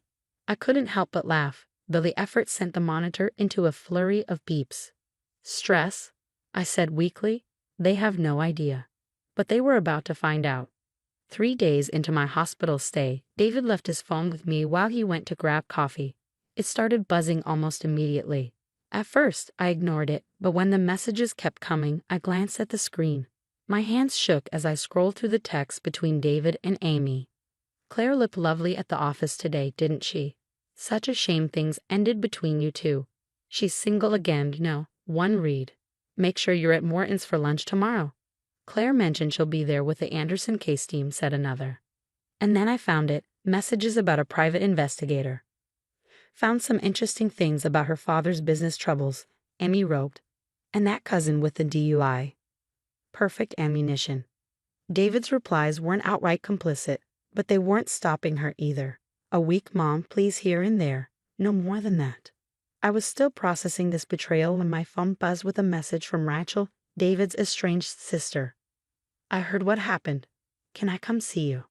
An hour later, Rachel sat by my hospital bed, tears streaming down her face. She told everyone Paul was a gambling addict, said he was stealing school funds. It was all lies, she sobbed. By the time we cleared his name, the damage was done. No one from the family even came to our daughter's christening. Manipulative bye, I began, but our phones buzzed simultaneously, cutting me off. Emma had just posted several videos to the family group chat. OMG, wrong chat, wrong chat. She frantically typed, but it was too late. We all watched in horror and vindication as years of Amy's cruelty played out on screen. There she was, dismissing my chest pains, threatening David's career, mocking Rachel's husband, and scheming behind the scenes. Remember when she said I was imagining things? Rachel whispered. Margaret called next, her voice shaky. Amanda, I need to talk to you about the Foundation's books. When David returned and saw his phone in my hand, he turned pale. I can explain. The videos explain enough, I said quietly. Either you stand with me, or you stand with her. No more middle ground. David broke down, guilt washing over him. I'm so sorry. I've started seeing a therapist. I can't believe I let her. Later that evening, he called Amy with me beside him. I put the call on speaker. How dare you question my methods? Amy's voice was cold, sharp. Everything I've done has been for this family's reputation. Should I remind the firm about Amanda's father's bankruptcy? Or perhaps let slip about that college incident my investigator uncovered? You're investigating my wife? David's voice cracked. Oh, darling, Amy replied smoothly. I've been protecting you from her kind since day one. Now are you going to fall in line, or do I need to make some calls? David looked at me, then back at his phone. For the first time in our marriage, I saw real resolve in his eyes. Go ahead, mother. Make your calls. But first, check the family group chat. Emma had quite a lot to share. Amy was all fake smiles and poise at the emergency family meeting, her designer suit impeccable. I'd like to apologize for any misunderstandings, she began, her tone dripping with insincerity. We all say things in the heat of the moment. Save it, I interrupted, slapping a thick folder onto the table. Margaret, would you like to explain these financial records? Margaret stood, her hands trembling. The foundation's money, it wasn't all going to charity, she confessed. Private investigators, payoffs, fake positions for Claire at the firm. Amy's composure cracked. How dare you go through private documents? She sputtered. Private? Like the investigator's report on my father? I shot back. Or the money you paid Claire to pursue David? The board meeting that followed was nothing short of poetic justice. Rachel's anonymous tip had prompted an exhaustive audit of the foundation's records. With every revelation, Amy's complexion grew paler, her mask of control slipping further. $50,000 to discredit a kindergarten teacher, one incredulous board member asked. Rachel leaned forward, her voice steady. That's what she spent to try and destroy my husband and me. 2 weeks later, the headlines delivered their own brand of satisfaction. Prominent socialite charged with embezzlement. David's firm wasted no time severing ties with the scandal. His boss even said, "We're announcing your partnership early, David." As for Claire, she accepted a quiet reassignment to their Seattle office. Her ambitions no longer aligned with Amy's schemes. The social fallout was swift and merciless. Emma's videos went viral, circulating whispers of Amy's cruel behavior. Did you see how she treated her daughters-in-law? Became a recurring refrain in social circles that once idolized her. Margaret, now visibly freer, shared coffee with Rachel one afternoon. I'm so sorry, she admitted. I've started therapy. I should have spoken up years ago. Under Rachel's leadership, the foundation found new purpose. Our first major act, a scholarship program for teachers, a pointed yet uplifting dig at Amy's elitism. David and I moved across town to a house filled with light and laughter, new phone numbers, a fresh start. Therapy wasn't easy, but it was worth every hard conversation. She can't hurt us anymore, I assured David one day during a session. Sometimes I still expect her to show up, he admitted, his voice soft. 2 years passed, bringing growth and closure. My consulting firm now specializes in helping women escape toxic family dynamics, a journey of empowerment that resonates deeply with my own. Yesterday at Whole Foods, I spotted Amy. Her designer clothes were replaced with off-the-rack substitutes, her once commanding presence dulled. She pushed a cart alone, her eyes darting around nervously. Our gazes met briefly. She hesitated, reaching for her phone, then stopped, likely remembering that she no longer had our numbers. I turned away, heading back to my office where my assistant greeted me. Your next client is here, Mrs. Kevin. Coming, I replied, pausing to straighten the plaque on my desk. Its inscription read, Helping Women Find Freedom. Amy's shadow no longer looms over my life, though I know she thinks of me often. Each empty Sunday dinner, each article praising the foundation's success under Rachel, each reminder of the control she lost, it must sting. People often say forgiveness sets you free. I've learned that sometimes walking away and thriving is the best revenge. What would you have done in my shoes? Would you have left the gala despite knowing the potential fallout? Or would you have stayed silent, sacrificing your health to keep the peace? Share your thoughts in the comments below. I'd love to hear from others who faced similar battles between well-being and toxic family pressure.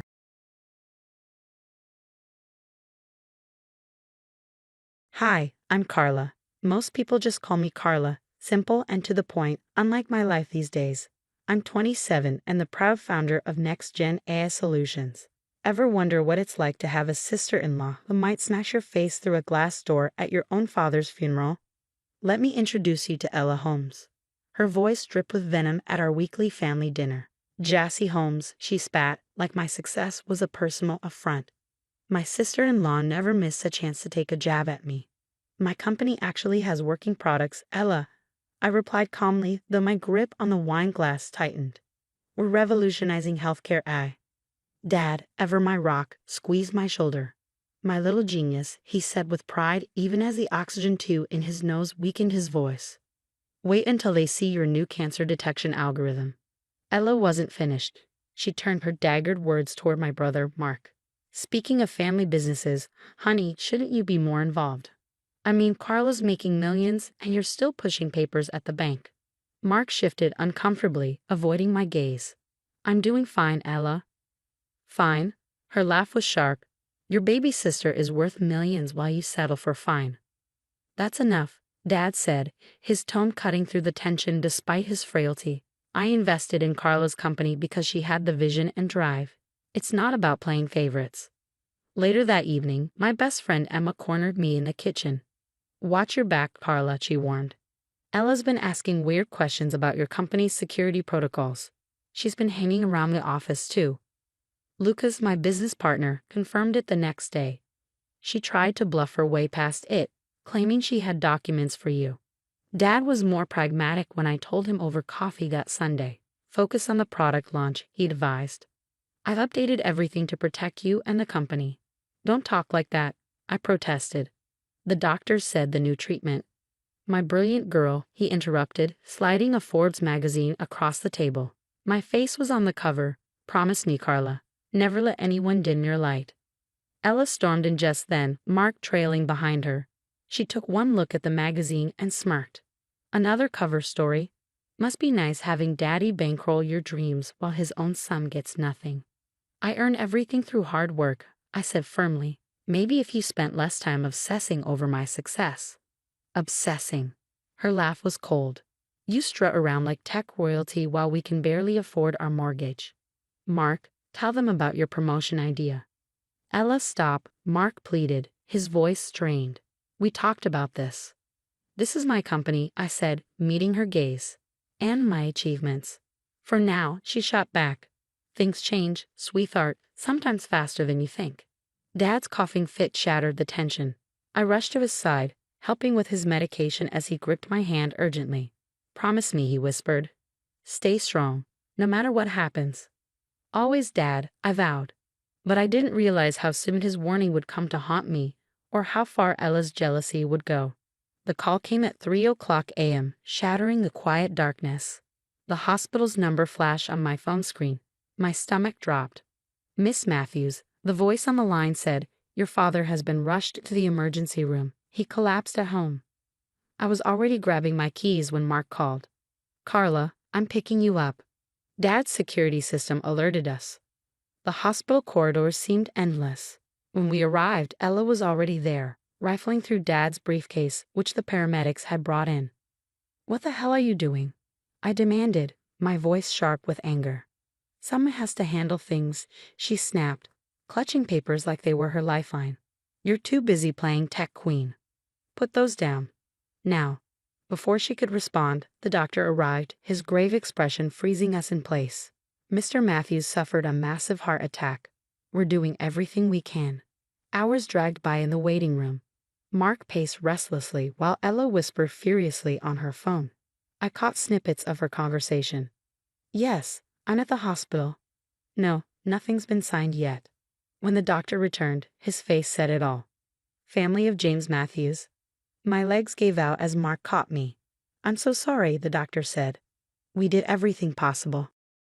The morning after Dad's passing, Ella wasted no time asserting herself. We need to check his office, she announced sharply. Important documents. Our father just died, Mark exploded, his grief barely contained. By midday, Dad's lawyer, Mr. Peterson, called an emergency meeting. The atmosphere in the study was tense, the air heavy with unspoken expectations. Your father updated his will last month, Mr. Peterson began, his voice calm but deliberate. Ella leaned forward, her lips curling in anticipation. To my daughter, Carla Matthews, he continued, I leave 75% of Matthews Technology shares, granting her majority control of all business holdings. My breath caught. Across the table, Ella's face twisted into a mask of disbelief. To my son, Mark Matthews, Mr. Peterson went on. A trust fund of $2 million. $2 million?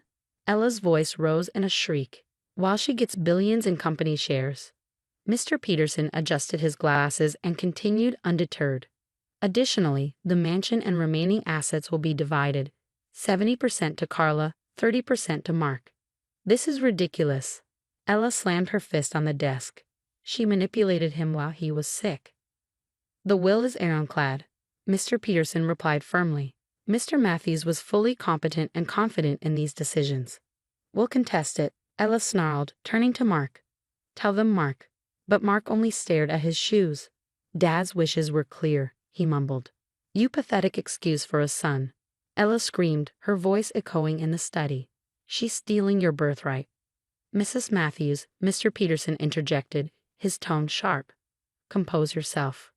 This isn't over, Ella hissed, snatching her bag. Her eyes locked on mine, burning with fury. Enjoy your victory lap, princess. Tomorrow isn't guaranteed. She stormed out, slamming the door so hard the windows rattled. Looking at Mark's defeated expression, I realized this was just the beginning. The worst was yet to come, and it would be written in blood and broken glass. The mansion's grand hall felt suffocating as mourners gathered after the funeral. Dad's portrait washed over us from the mantel, his kind eyes now frozen in oil on canvas. Ella hadn't stopped glaring at me since the eulogy, her mascara smeared from what I knew were fake tears. As I made my way to the study for a moment alone, she blocked my path. Quite a performance, she hissed. Daddy's perfect little princess, right to the end. Not now, Ella, I said, exhaustion dulling my voice. Oh, but it's the perfect time, she sneered. Everyone's here to see your inheritance celebration. Emma, my best friend, appeared at my side. Let's get some air, Carla.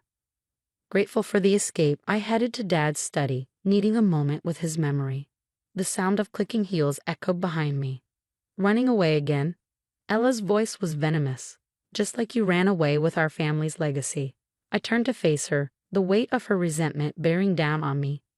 You know that's not true. Mark worked for that company for 10 years while you played tech genius with Daddy's money, she spat. Ella, stop, I said firmly, trying to keep my voice steady. But her rage erupted.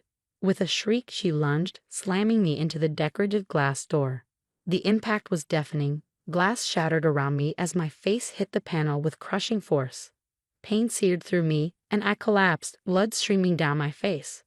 I'll destroy everything you love, she hissed, glass shards clutched in her fist, just like you destroyed us.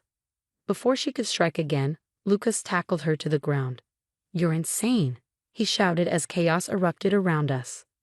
Guests screamed, security guards rushed in, and camera phones captured the scene. Emma pressed her jacket against my bleeding face. Someone call 911, she cried. Mark's voice cracked as he looked at Ella in horror. What have you done?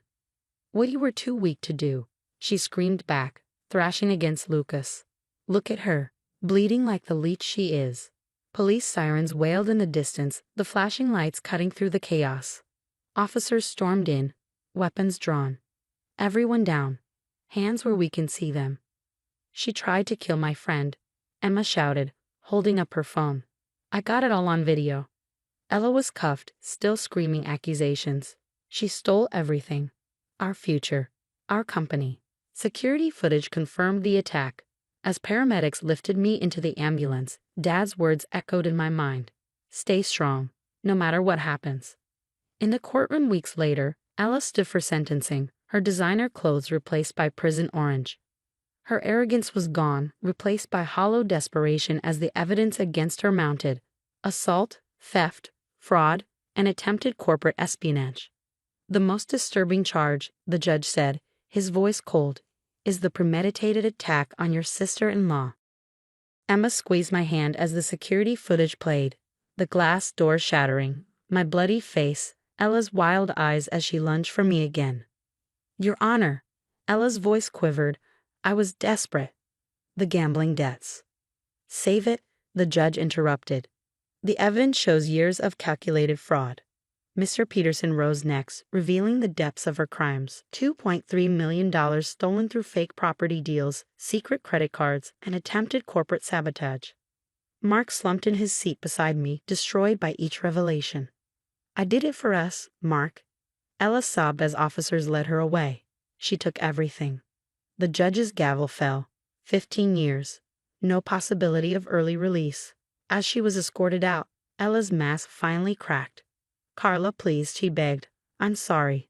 I traced the faint scar on my cheek, the memory of surgeons warning how lucky I was to keep my eyes still vivid.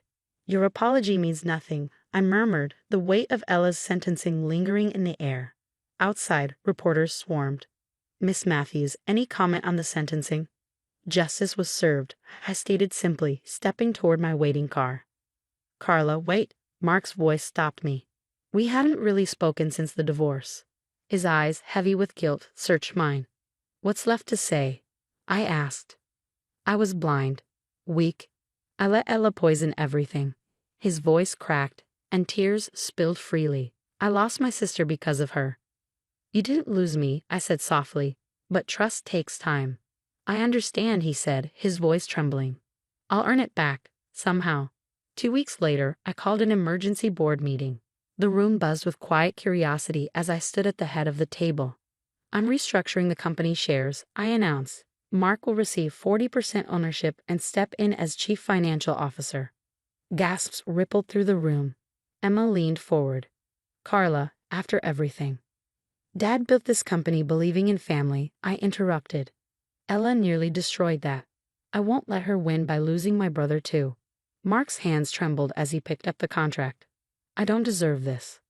No, I said honestly. But Dad would want us united. Besides, you're actually good with numbers when you're not being manipulated. His laughter was brief, but real.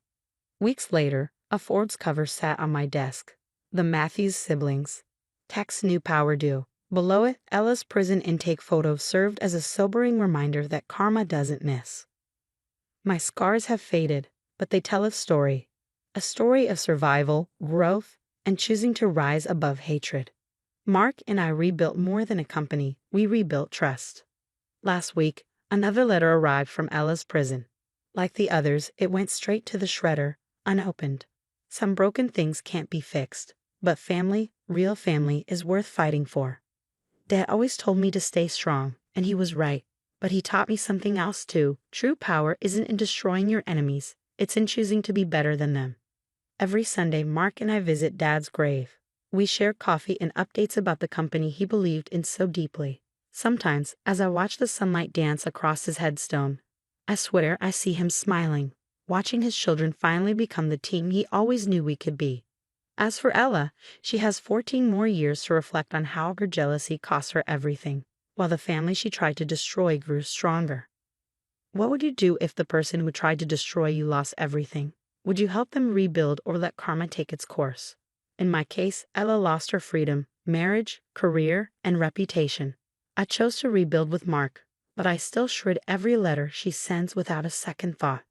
Some say forgiveness heals the forgiver more than the forgiven. Others believe toxic people deserve the consequences of their actions. What do you think? Would you extend mercy to someone who tried to destroy you, or is karma justice enough? If you want more stories about overcoming toxic family dynamics and thriving after trauma, hit that subscribe button and notification bell. Your support helps me keep sharing these real experiences. Stay strong, and remember, sometimes the best revenge is living well.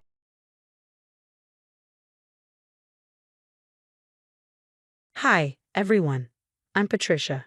So picture this. There I was, absolutely killing it at Johnson & Partners as their youngest marketing executive at just 29. Life was golden. I just landed the Miller account and the office was buzzing. That's actually how I met Lucas. He was the guy upgrading our software systems, a total tech whiz. Watching him geek out over coding was oddly mesmerizing. You're staring at the it guy again, Maria, my work bestie, whispered during a meeting, jabbing me with her elbow. Shut up. Am I that obvious? Girl, you might as well have hearts floating above your head. One coffee date turned into dinner. Dinner turned into lazy weekends together. Before I knew it, Lucas was down on one knee at our favorite rooftop restaurant. Everything felt like a dream until I met her. Andrew. Yes, Andrew. Lucas's sister. From day one, she had this way of making me feel 2 inches tall. Like when she leaned in at our first dinner together and cooed, "Oh, marketing. How creative." I always tell Mark we should let someone manage our real estate firm's social media. Maybe you could give us a friend discount. I smiled tightly. Actually, our firm handles major corporate accounts. She tilted her head, that fake sweet smile plastered across her face. Of course, sweetie, we all start somewhere. Thank God for Lucas's mom, Helen. She always stepped in when Andrew started sharpening her claws. Patricia's quite accomplished, Victoria, Helen said one evening. Not everyone needs to follow your path in life. But things really took a turn when the wedding planning began. Andrew showed up everywhere, uninvited. That venue won't work, she said at one appointment. Lucas had awful allergies there during my wedding. And those flowers? So basic. Here's my florist's card. Maria was the first to call it out. Over lunch one day, she said, she changed your cake tasting appointment without telling you. That's not normal, Patricia. I don't know, I said, trying to shrug it off. Maybe she's just excited. She is his only sister. Or, Maria said, narrowing her eyes, maybe she can't stand not being the center of attention. Did you hear what she did at her cousin's baby shower? No, what? Announced her pregnancy right when they were opening gifts. Oh my God, she was pregnant? Spoiler alert, she wasn't. The tension grew worse when I landed another major account, while Andrew's real estate business hit a rough patch. She showed up to a family dinner looking like she just stepped off a soap opera set, her eyes red and puffy. It's just so hard, she said, sniffling dramatically, seeing everyone else succeed when we're having such a rough time. But I'm so happy for you, Patricia. Really. The way she said my name made my skin crawl. But Lucas just squeezed my hand under the table. Don't let her get to you, he whispered. She's always been dramatic. If only I'd known then how far her drama would go. A few weeks later, the nightmare began. Lucas stormed into the Cooper family living room, an envelope clutched in his hand. What kind of sick joke is this? He threw it onto the coffee table, and photos spilled out. Me and Mark, Andrew's husband, in what looked like intimate moments. My stomach dropped. I found them in Mark's desk drawer, Andrew said, her voice trembling with fake concern. I didn't want to believe it, but Patricia, how could you? These are fake, I said, my hands shaking as I grabbed the photos. They were from different family gatherings, clumsily edited but convincing enough to cast out. Our son deserves better than this, Helen said, her face flushed with anger. Please, you have to believe me, I pleaded. Someone's manipulated these photos. Lucas's voice cracked. The timestamps show these were taken last month during your late meetings. Those were client meetings. Maria was with me the whole time. Andrew sniffled, dabbing at her eyes. Maria works for you. She'd say anything. Robert, Lucas's father, stood up, his expression heavy with disappointment. The wedding needs to be postponed. We can't move forward with this cloud of suspicion. Then my phone buzzed and buzzed and buzzed. Somehow, the photos had been leaked to our social circle. Messages started pouring in. Did you see the photos? I can't believe Patricia would do this. Poor Lucas. We always knew she was too ambitious to settle down. The messages didn't stop. Friends I'd known for years turned into strangers overnight. Only Maria stood by me. This is absolute bullshit, Maria fumed as she paced my living room. Look at these photos. Anyone with eyes can see they're doctored. The lighting doesn't even match. I sat curled up on the couch, mascara streaked down my face. Nobody wants to hear it, I whispered. They all think I'm some kind of... My voice cracked. Stop it, Maria snapped. We're not playing into Andrew's game. She paused, a thought crossing her mind. You know what's weird? This reminds me of what happened with her old business partner's wife. Remember that scandal? I wiped my face, anger flickering through the despair. What scandal? Thomas Reed. His wife was accused of something similar, but the whole thing just vanished. Their partnership dissolved after that. You think Andrew was behind it? Maria folded her arms. Burl, I know she was. My cousin works in real estate. Andrew's got a reputation, but no one's brave enough to talk. Maybe it's time someone did, I said, sitting up straighter. Maria grinned. Now you're talking, and I know just the person. Emily Parker, Private investigator. She's a wizard with digital forensics. As if on cue, my phone buzzed. A message from Lucas. I need more time to think. Maybe we should take a break. I showed Maria the text, my heart breaking all over again. Take all the time you need, Lucas, Maria said as she read over my shoulder. Then she smirked. Because when this is over, you'll be begging for forgiveness. And honey, you're not getting it. These photos were definitely manipulated, Emily Parker said, pointing to her computer screen. Look at these pixel inconsistencies. Amateur work. Can you prove who did it? I asked, leaning forward. Better. The editing software license traces back to a freelancer who works for Andrew's real estate firm. And guess who's been paying him under the table? Just then, Maria burst into the office. You won't believe who just called me. Thomas Reed, Andrew's old business partner. He saw your name tied to Emily's investigation and says he's been waiting years for someone to expose her. 3 hours later, I sat across from Thomas at a quiet cafe, my hands gripping a cold coffee cup. She destroyed my marriage, my business, everything, he said, his voice heavy. She used doctored photos to convince investors I was embezzling funds.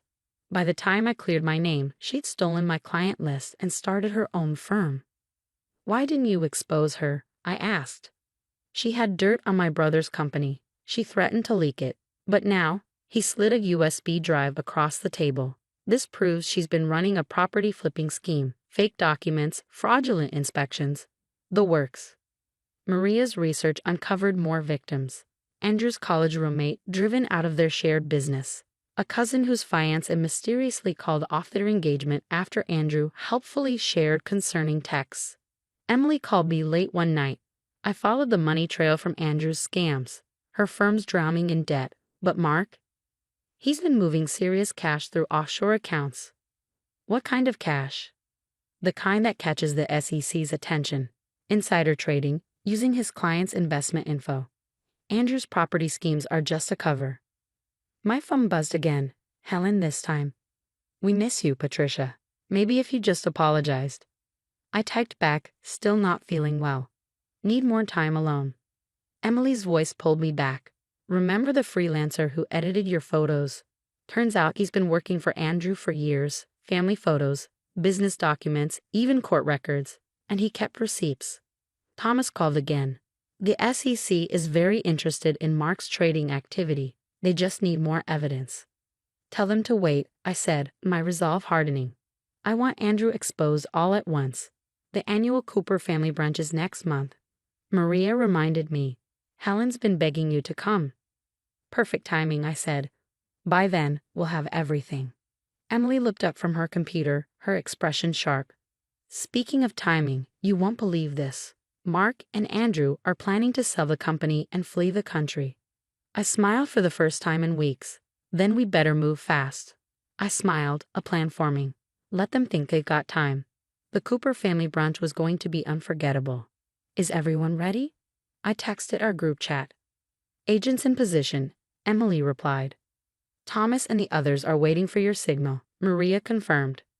With my head held high, I walked into the garden party, the scent of roses and freshly cut grass masking the tension building in the air. Andrew's smug smile faltered when she saw me. Patricia, she said, her voice syrupy. We didn't expect you. I wouldn't miss it, I replied coolly. Oh, and I brought some friends. Right on cue, Thomas Reed walked in, followed by a line of Andrew's past victims, her face drained of color. What is this? Andrew hissed, her composure slipping. Helen looked around, confused. Patricia, what's going on? Show them, I said to Emily. She connected her laptop to the garden projector, the screen flickering to life. These are the original, unedited photos from my supposed affair, Emily announced. The evidence played out in stark detail, timestamps, lighting inconsistencies, and finally, the payment receipt from Andrew to her Photoshop freelancer. Your guy kept excellent records. Andrew's voice cracked as she shrieked. She's lying. Like you lied about my company's finances? Thomas stepped forward, slamming a folder onto the table. These are forged documents, fake property inspections, and proof of embezzlement. Mark tried to quietly slip away, but 2 SEC agents blocked his path. Going somewhere, Mr. Cooper? One of them asked. We have some questions about those offshore accounts and insider trading. Andrew's mask shattered. She lunged at me, rage etched into her face. You set us up. Lucas caught her arm. Like you set up your college roommate? My cousin's engagement. How many lives have you destroyed, Andrew? Helen covered her mouth, tears streaming down her face as more victims stepped forward to share their stories. Robert's hands trembled as he read through Thomas's documents. Our daughter, he whispered, his voice breaking. How could you? Andrew's eyes blazed with defiance. I had to. Everyone always loved perfect Patricia more, even my own parents. Lucas turned to me, guilt and desperation in his eyes. Patricia, I'm so sorry. I should have believed you. I pulled my hand away. Yes, you should have. But you didn't. Please, he begged. We can fix this. I shook my head. No, Lucas. I fix everything else. I turned to Maria, who grinned knowingly. We were ready to announce the launch of our new marketing firm, built on the ashes of Andrew's schemes. 6 months later, I watched Andrew's sentencing on TV. 5 years for fraud. Mark got 12 for insider trading. Their elaborate scams had made national headlines, shattering the Cooper family's reputation. Some people tear others down to feel bigger, but real success, that comes from rising above, working harder, and letting karma do its job. What would you have done in my position? Would you have exposed Andrew's crimes publicly at the family brunch, knowing it would humiliate the entire Cooper family, including innocent people like Helen and Robert? Or would you have quietly reported her, risking Andrew twisting the narrative yet again? Let me know your thoughts in the comments below. Have you ever faced a manipulator like Andrew? How did you handle it? Your stories could help someone else feel less alone. And if you want to hear more tales about standing up to toxic family dynamics and coming out stronger, hit that subscribe button and turn on notifications. Sometimes the people who should protect us the most end up causing the deepest wounds. But we always have the power to heal and to fight back.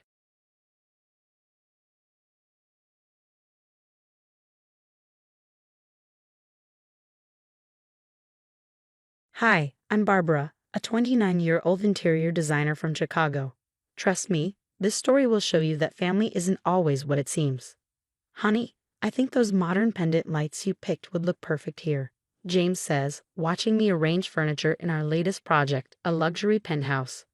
That's my fiancé, always cheering me on. You're just saying that because you want to sell this place faster, I tease, though inside, I'm glowing. We're a dream team. He develops properties, I design them. Then my phone buzzes. Mom. Barbara, don't forget your brother's promotion party tonight. Don't be late like last time. I had a client meeting, Mom. Some of us actually work for what we achieve. Don't start with that attitude, she snaps. Tyler worked hard to become VP at your father's company. Hard work? Sure, like the time in high school when he took credit for my art project and won first place. Or when he convinced Dad not to fund my first design studio. But Tyler's always been the golden child. Later at the party, I'm showing Sarah, Tyler's wife, my wedding dress sketches. I'm having the family diamonds sewn into the neckline. Mom finally agreed. That's wonderful, Sarah says, her smile tight as her eyes flick to my engagement ring. Baby sis. Tyler slurs, stumbling over, whiskey heavy on his breath.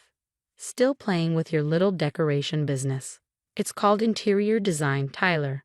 And for your information, I just landed the Peterson contract. Dad cuts in, frowning. The Peterson contract? I was going to refer them to Thompson Designs. I got it on my own, Dad. Not everything has to come through you. Tyler sneers. Speaking of connections, I need to borrow some cash. Just temporary. Again? Sarah hisses, gripping her drink.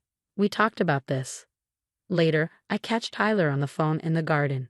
I'll get your money. Just give me more time. Back at the bar, James slides up beside me. Your mom's asking about wedding plans. She seems intense. Wait till you see the dress. Vintage Vera Wang, modernized with the family diamonds. Mom nearly fainted when I suggested it. I laugh. James chuckles. As long as you're happy, though your brother seemed very interested in those diamonds. Tyler's always interested in anything valuable that isn't his, I say, watching him across the room. Charming investors while Sarah clutches her drink alone. That's my family, picture perfect on the outside, rotting on the inside. But soon, I'll have my own family with James, my own life. If only I'd known what was coming. The morning of my wedding week, the estate was buzzing with family and guests. It should have been exciting. Instead, I woke to my worst nightmare. No, no, no, no, my scream echoed down the hall. There it was, my wedding dress. Shredded, drenched in what looked like red wine. The family diamonds, gone. What's going on? Mom rushed in, still in her robe. She froze, her gasp sharp and calculating. Barbara, what have you done? What have I done? This is my wedding dress. Why would I destroy it? She crossed her arms. The insurance policy you insisted on last week.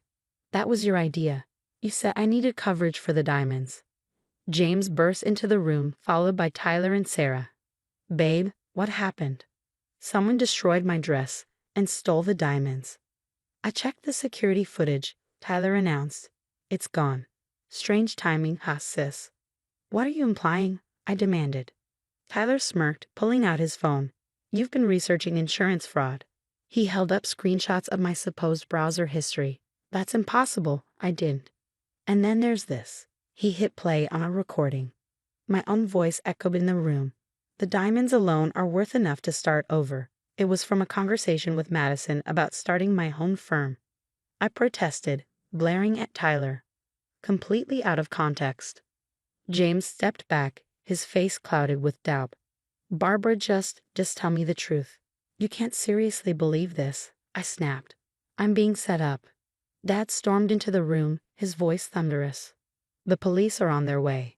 This is criminal, Barbara. I stared at him in disbelief. You called the police on me? Alina, our housekeeper, hovered by the door, wringing her hands. Miss Barbara was in her room all night. I brought her tea at midnight. Stay out of this, Elena, Mom snapped, her tone icy. Shaking, I held Madison. They're all against me, I sobbed. Even James is believing them.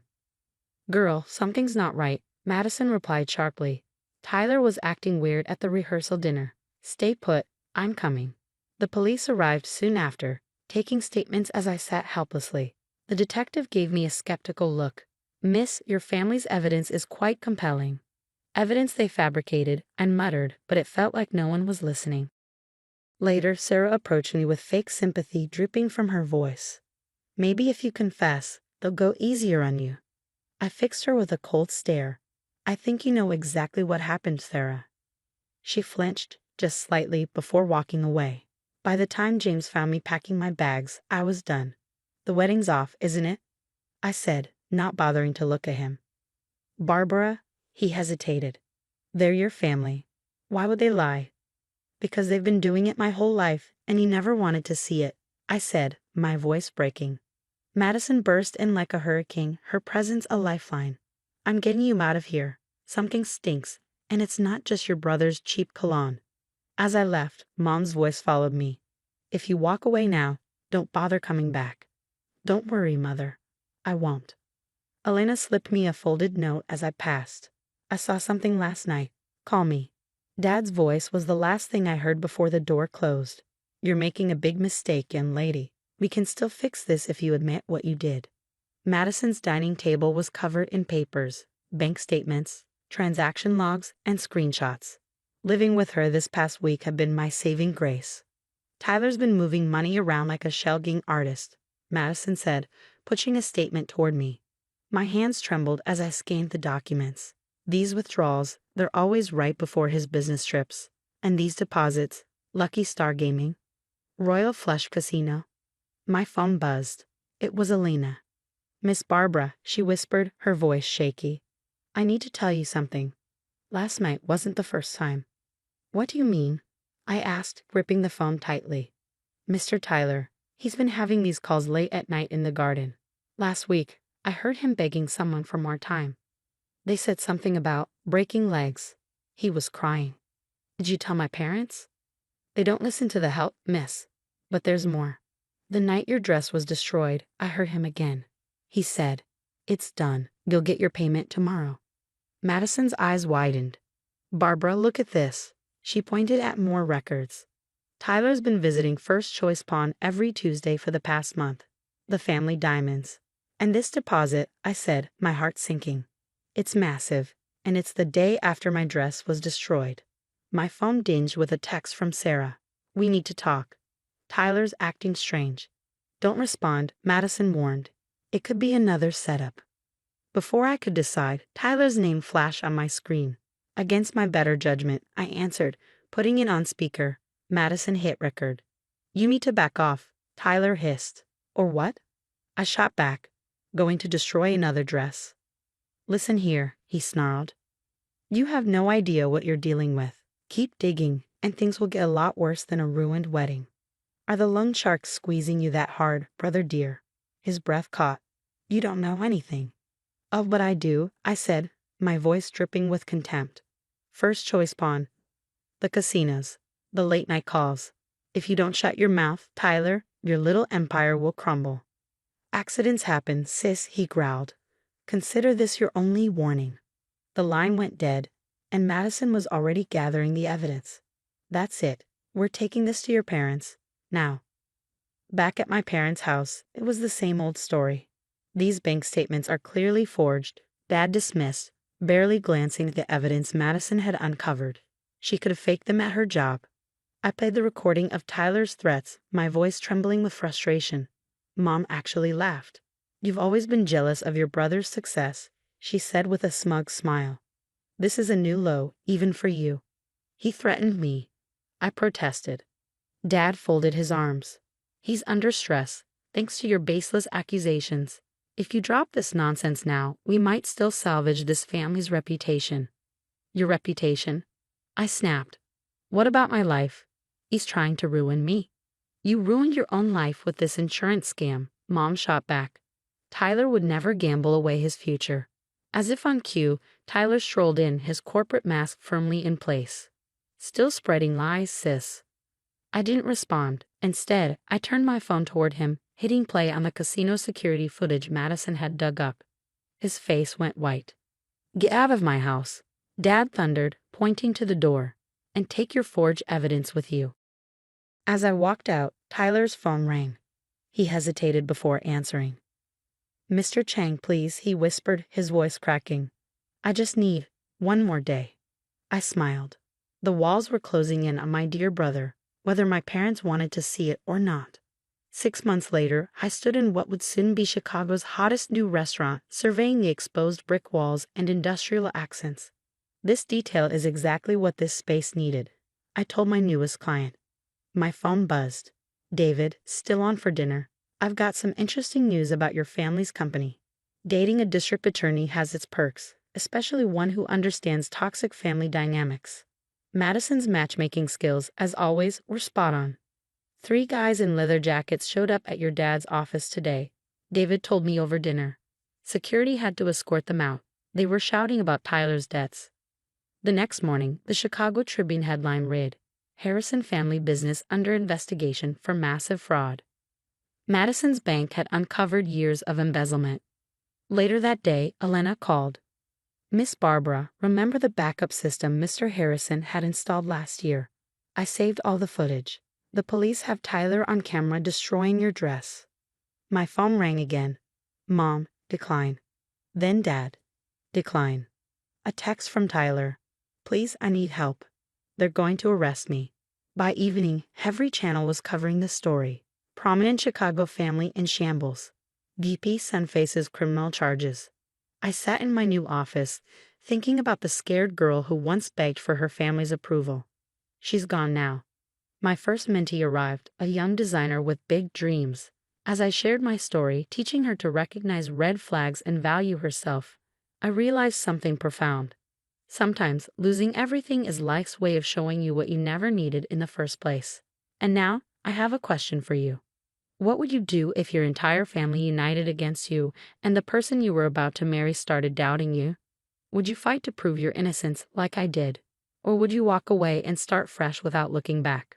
Let me know in the comments below. Your support means everything to this channel. If you'd like to hear more stories about overcoming toxic family dynamics and emerging stronger, don't forget to hit subscribe and turn on notifications.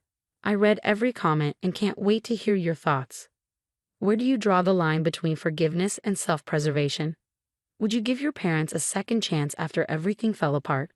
Let's talk about it.